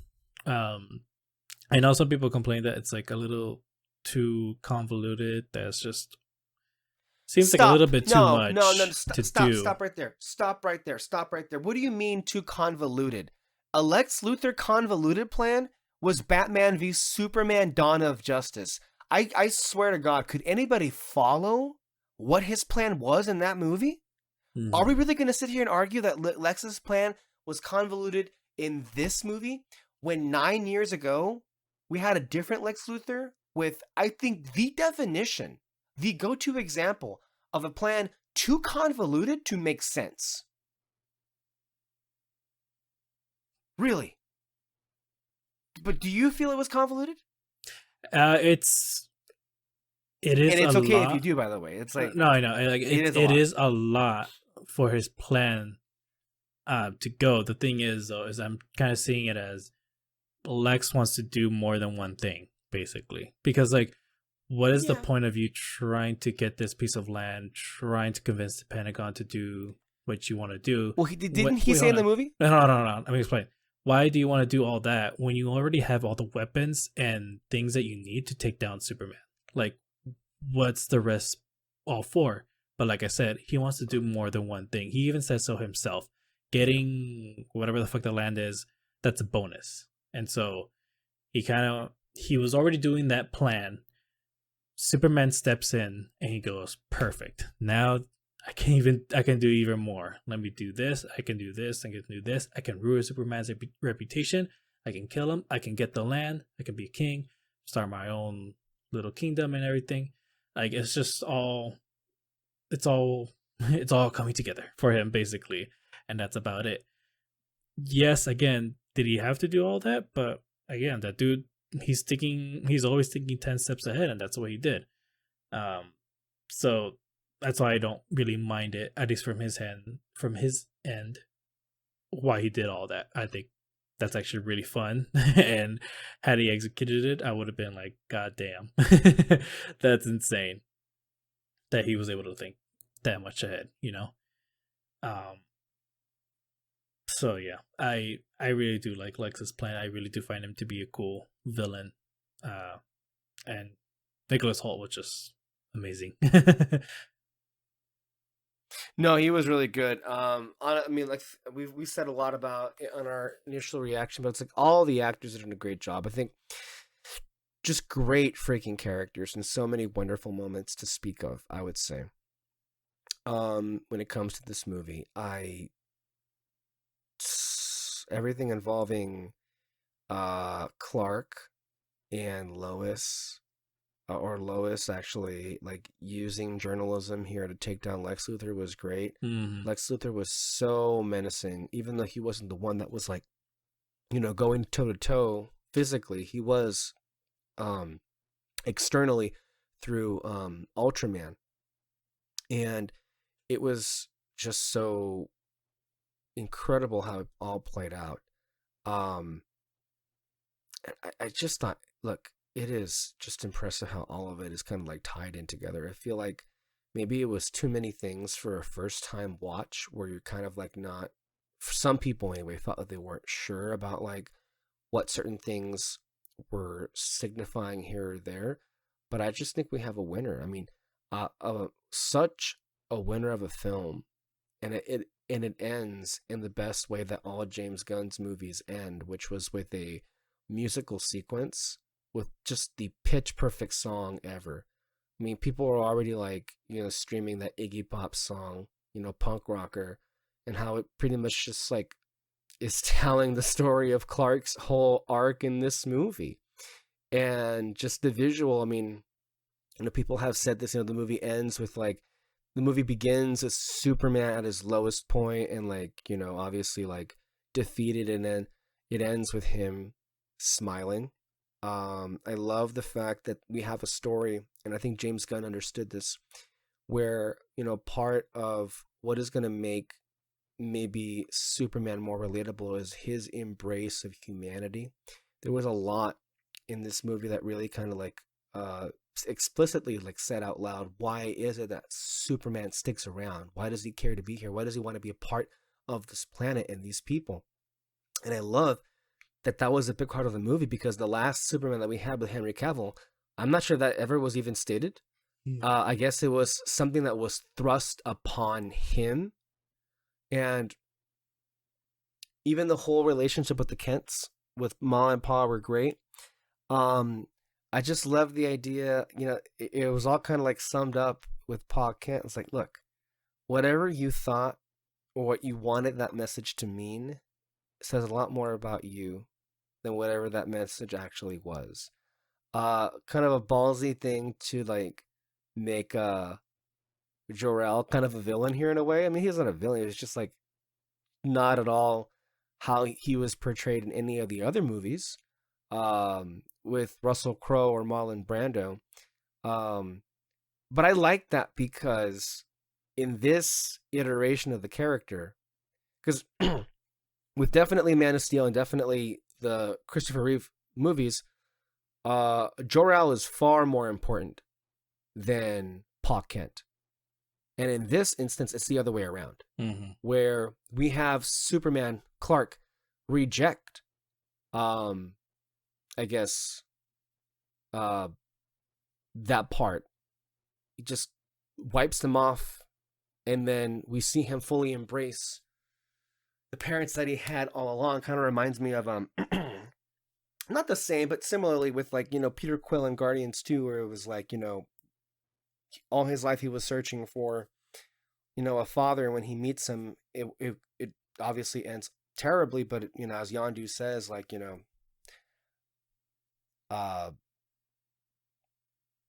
he was actually like the real father figure the whole time. I just think that the more I look back and the more I think and reevaluate about this movie, David, I just think James Gunn kind of was the perfect person to make him like, no, I don't think anybody else would have made this exact movie. We could have had other versions of a Superman film. We could have had Matthew Vaughn come in here, and God forbid we could have had J.J. Abrams. Oh my God, I shudder to think what a disaster of a film he would have made. And maybe it would have been like passable at The Force Awakens, but it wouldn't have anything of substance to say. Nothing whatsoever. So I'm just very happy that we have the movie that we have, because I truly am an individual who believes in things sometimes do happen the way that they're supposed to. And I think this movie was meant to come out at the moment that it has arrived just now, because we need to be uplifted. We need to be reminded that it's cool to be a good person, and we should want to be good people. And I'll also just say, the more I've been listening to the John Murphy, Dave Fleming, I think it's Dave Fleming, the score, which uses a bit of John Williams' iconic score, and has some new themes of their own, obviously. Oh my God, it's so good. And then also, it flies by. I've seen this movie 3 times now, and each time that I see it, it goes by quicker and quicker and quicker. And I feel like the things that the first time I watched it, it took me a minute to like, okay, what is the rhythm of this movie? While still liking it in the end, all of that is like a distant memory for me now, because I just truly do think this movie is great. And I think people are the ones who watch this movie, I think by and large, and we've seen it in the audience scores, A- cinema score, people are loving this movie. And yeah, David Cornsweet is kind of perfect, and he's kind of perfect as this character from the first frame. And I think we shouldn't underestimate that or undervalue that, because this is a hard to cast character. Mm-hmm. And it just seemed to me that he wasn't even trying, is how easy he made it look. He just stepped into this role, into this character, and you bought it almost instantly. Mm-hmm. The same can also be said of Rachel Brosnahan and Nicholas Hoult. They made it look so easy. And when that happens, that's when you know we're getting some truly amazing performances here. David, just in thinking back of the movie, are there any new nitpicks or criticisms that you were perhaps thinking of?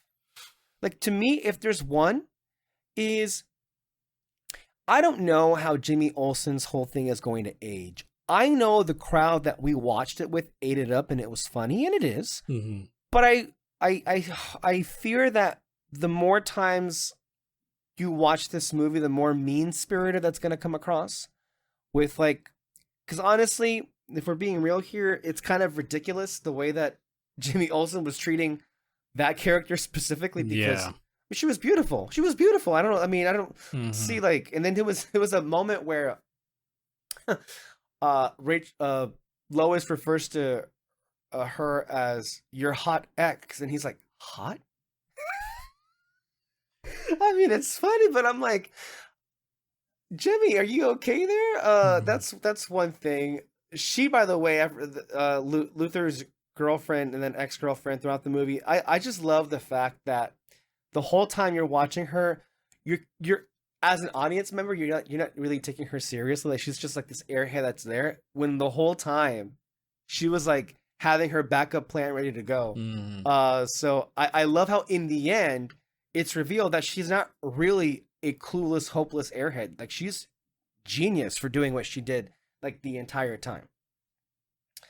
And yeah, go ahead, David. Mm-hmm. I mean, some of the same ones, like I mentioned in our like spoiler review of it, in the beginning, where the droids are, that one, what was it, 4, or Gary, I don't know which one you want to go for, but 4, was like, oh, I put the video up of your parents, I know it soothes you, he finds it soothing, and it's just like, and then he says soothing again for like third time. I'm like, I get it. We can move on, and then exposition stuff that I just kind of like, I feel like you could have given this information in a better way, but whatever. The go-to example of that is Agents of S.H.I.E.L.D. For you to like, I don't think anyone sets up exposition stuff like them. So yeah, it's great. And then I noticed one moment that I'm like, what the fuck? If you remember in the trailer where Superman saves that little girl with like those tanks coming in behind her, that was a moment with the kaiju attacking. And I know we like we found it funny that like this is a world where people are just used to these kinds of big attacks, where they're just kind of standing by going, oh well, there's this thing, oh well. And then they're not freaking out about it, and if something happens towards them, they just duck. And that's kind of what you just got to get used to or something. But I'll agree with you that in that sequence, I think it cuts back one too many times to a specific guy in an ice cream shop. Like he's just standing, eating something, looking out the window. I think we cut back to him too many times. I don't mind cutting back to him because at that moment where the little girl almost gets crushed by those tanks, that's when the tanks hit him, and he has to duck and all that. That's what it leads to. And then his TVs behind him are also part of later on when they reveal the whole message. But like, that's for that guy, it's perfectly fine because again, it's funny that they're just seeing this as like, all right, there's another Tuesday here. What's gonna happen? And then, like I said, you get the deck and you just gotta duck. But with that little girl though, her back was turned to the kaiju, and she was just like shifting her foot right in front of her, going like, yeah, whatever. And I'm like, there's a kaiju behind you. Like, how are you not reacting to that at all? And that's too much of the whole. This is another Tuesday. It's like, no, that's still pretty cool. You gotta watch it. And so it's just something like that. I can see that I found a little bit ridiculous. If it was just something like maybe she dropped something and just turned around in that moment, that's fine. But like, it seems like James Gunn might have just told her, pretend like there's something in front of you or something like that, and then that's it. It's like, dude, come on. So you're saying that there were too many instances on that specific sequence where maybe some characters just seemed too nonchalant about the fact that there was a kaiju in front of them. I see that. And then on the flip side, though, real quick, I love how much time and care and attention throughout the movie they allow Superman to care about all the people and how many people he saves. Oh yeah, that's still great. Instead of jumping out of the way and allowing explosions to go behind him and everything else. Go ahead, David. No, yeah, I love the way that he treats people for sure. Like, it's still cool that he saves her. It's awesome when he looks back at other people's being like, "Are you guys okay?" And then after the kaiju dies, those kids come up to him and he's picking one of them up. It's like, "Hey, how you all doing?" But it's like, he even felt bad for the kaiju, and I felt bad for him because I was like, he was really trying to like, not kill him. Yeah. And I love how he was very miffed when the Justice Gang just like, just kill it. And then Guy Gardner was like, kaiju staked all around, which is funny because moments later, like, he goes to the crowds like, "You're welcome. We saved you. We're sponsored by this corporation." And the kids just fucking ignore his ass and get straight to say. It's just funny, by the way, but go ahead. And then I gotta be honest, there's the scene that I just don't like in general, which is the escape of the pocket dimension. Oh, okay. It's just, they established that they have Metamorpho's son, and there's a guy watching him, and they're just across from each other. And that entire time when he gets rid of the kryptonite, makes the sun, he's not reacting to it at all. He's just standing there watching it all happen. There's not a moment of him radio in backup. I wouldn't have minded if it was like a scene where the guy was getting so bored of watching the kid that he was falling asleep. That would have been perfectly fine, but it wasn't. Okay. I was even thinking of like, would have been cool if like maybe you see the guy taking care of the kid, and you kind of notice that he's like being really nice to him, or like just being really parental towards him. And it would have been cool if Clark was like, he's not gonna hurt the kid. And that's how he convinces Metamorpho. He's like, he's not gonna hurt the kid. Like, come on, look at the way he's treating him. And then when the moment that happens, he kind of see hesitant with the guy going like, "Oh fuck, what did I do? Like, I'm not gonna hurt the kid." And that would have been cool. It's just like it's Clark knowing, inside people's hearts, or maybe he just wanted to take the chance of seeing someone good. Whereas, and it would have worked with those two people next to him going like, "Hey, they're doing something," just pointing, trying to get other people's attention and all that, where he's just kind of like, "Oh, we're just going to do the best we can here." I don't know. And then, you get that sequence of him going in that river, which, I'm not a scientist, but Mr. Terrific was like, this is an anti-proton river. Fairly certain protons are what's in your atoms, and if you go in, it tears you apart within the atomic level. Superman goes in, which I know people will say, it's like, "Oh, it's Superman, he's stronger." It's like, cool. But then an armored guy goes in, and he's perfectly fine. And if you want to say it's the armor, Metamorpho shoots acid at those guys, and it falls apart. It's just, a lot of the sequence doesn't make any sense. They could have just redone it in a way where it would have still been fun, but there's just too many for me to not overlook. I don't like it. Okay. Um.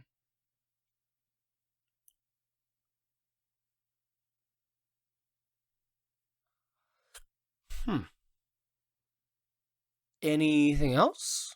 Those were just the big standouts. I know if I watch it, I'd probably go like, oh, I don't like those shots of his close-ups of the head when he's flying. It doesn't work. They don't work with Black Adam. It really only works in animation, and I much prefer wide shots of him flying because, like, you know, those wide shots of him when you see like the back of the back of him, and it's the cape flowing, and you also see kind of like, I don't know, air. I don't know what's that called, but like, you know, the sound barrier, I guess, breaking and all that. Like those kinds of shots, they're far more intense for me. I will say those kinds, like that kind of close-up shots of the head with him flying, like it's better than Black Adam for sure. And I like it in the beginning when you see him first fly, and then it gets close to the S and all that. That's really cool. But we could have skipped it from the other ones. I still like the movie, by the way, for people listening. I still like it. Like I said, I know. Like I said, I know. Despite its flaws, I still like it. Yeah. No, I didn't. I hope you didn't think that I was like. I know, but like, distracted by something else. But look, I was going negative towards the end there, but I just wanted people say, I want people to know, like, I still like the movie. I'm gonna watch it again, and I'm gonna have fun with it, because that's what I was noticing too. It's like I'm noticing these nitpicks, but I'm also like, I can stay in this scene for a lot longer. Actually, with the Lois and Clark interview, him saving people from the kaiju, and then the fight in the end after the whole pocket dimension thing. That fight in the end, loved it. So yeah. Any last thoughts to say about Superman? No, that's about it. All right, then.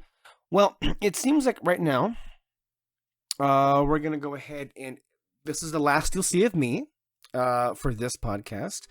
But if all goes according to plan right now, you should be joined by Peter Martinez, who's going to give you his thoughts on Rebirth and Superman. And if not, well, then this is the end of this episode, and we will see you guys next time. David, thank you so much for being here. Guys, stay tuned for more Fantastic Four is next. So, well, they're just getting started this summer. Stay under our red spotlight, and we will see you guys next time. Bye-bye. Bye.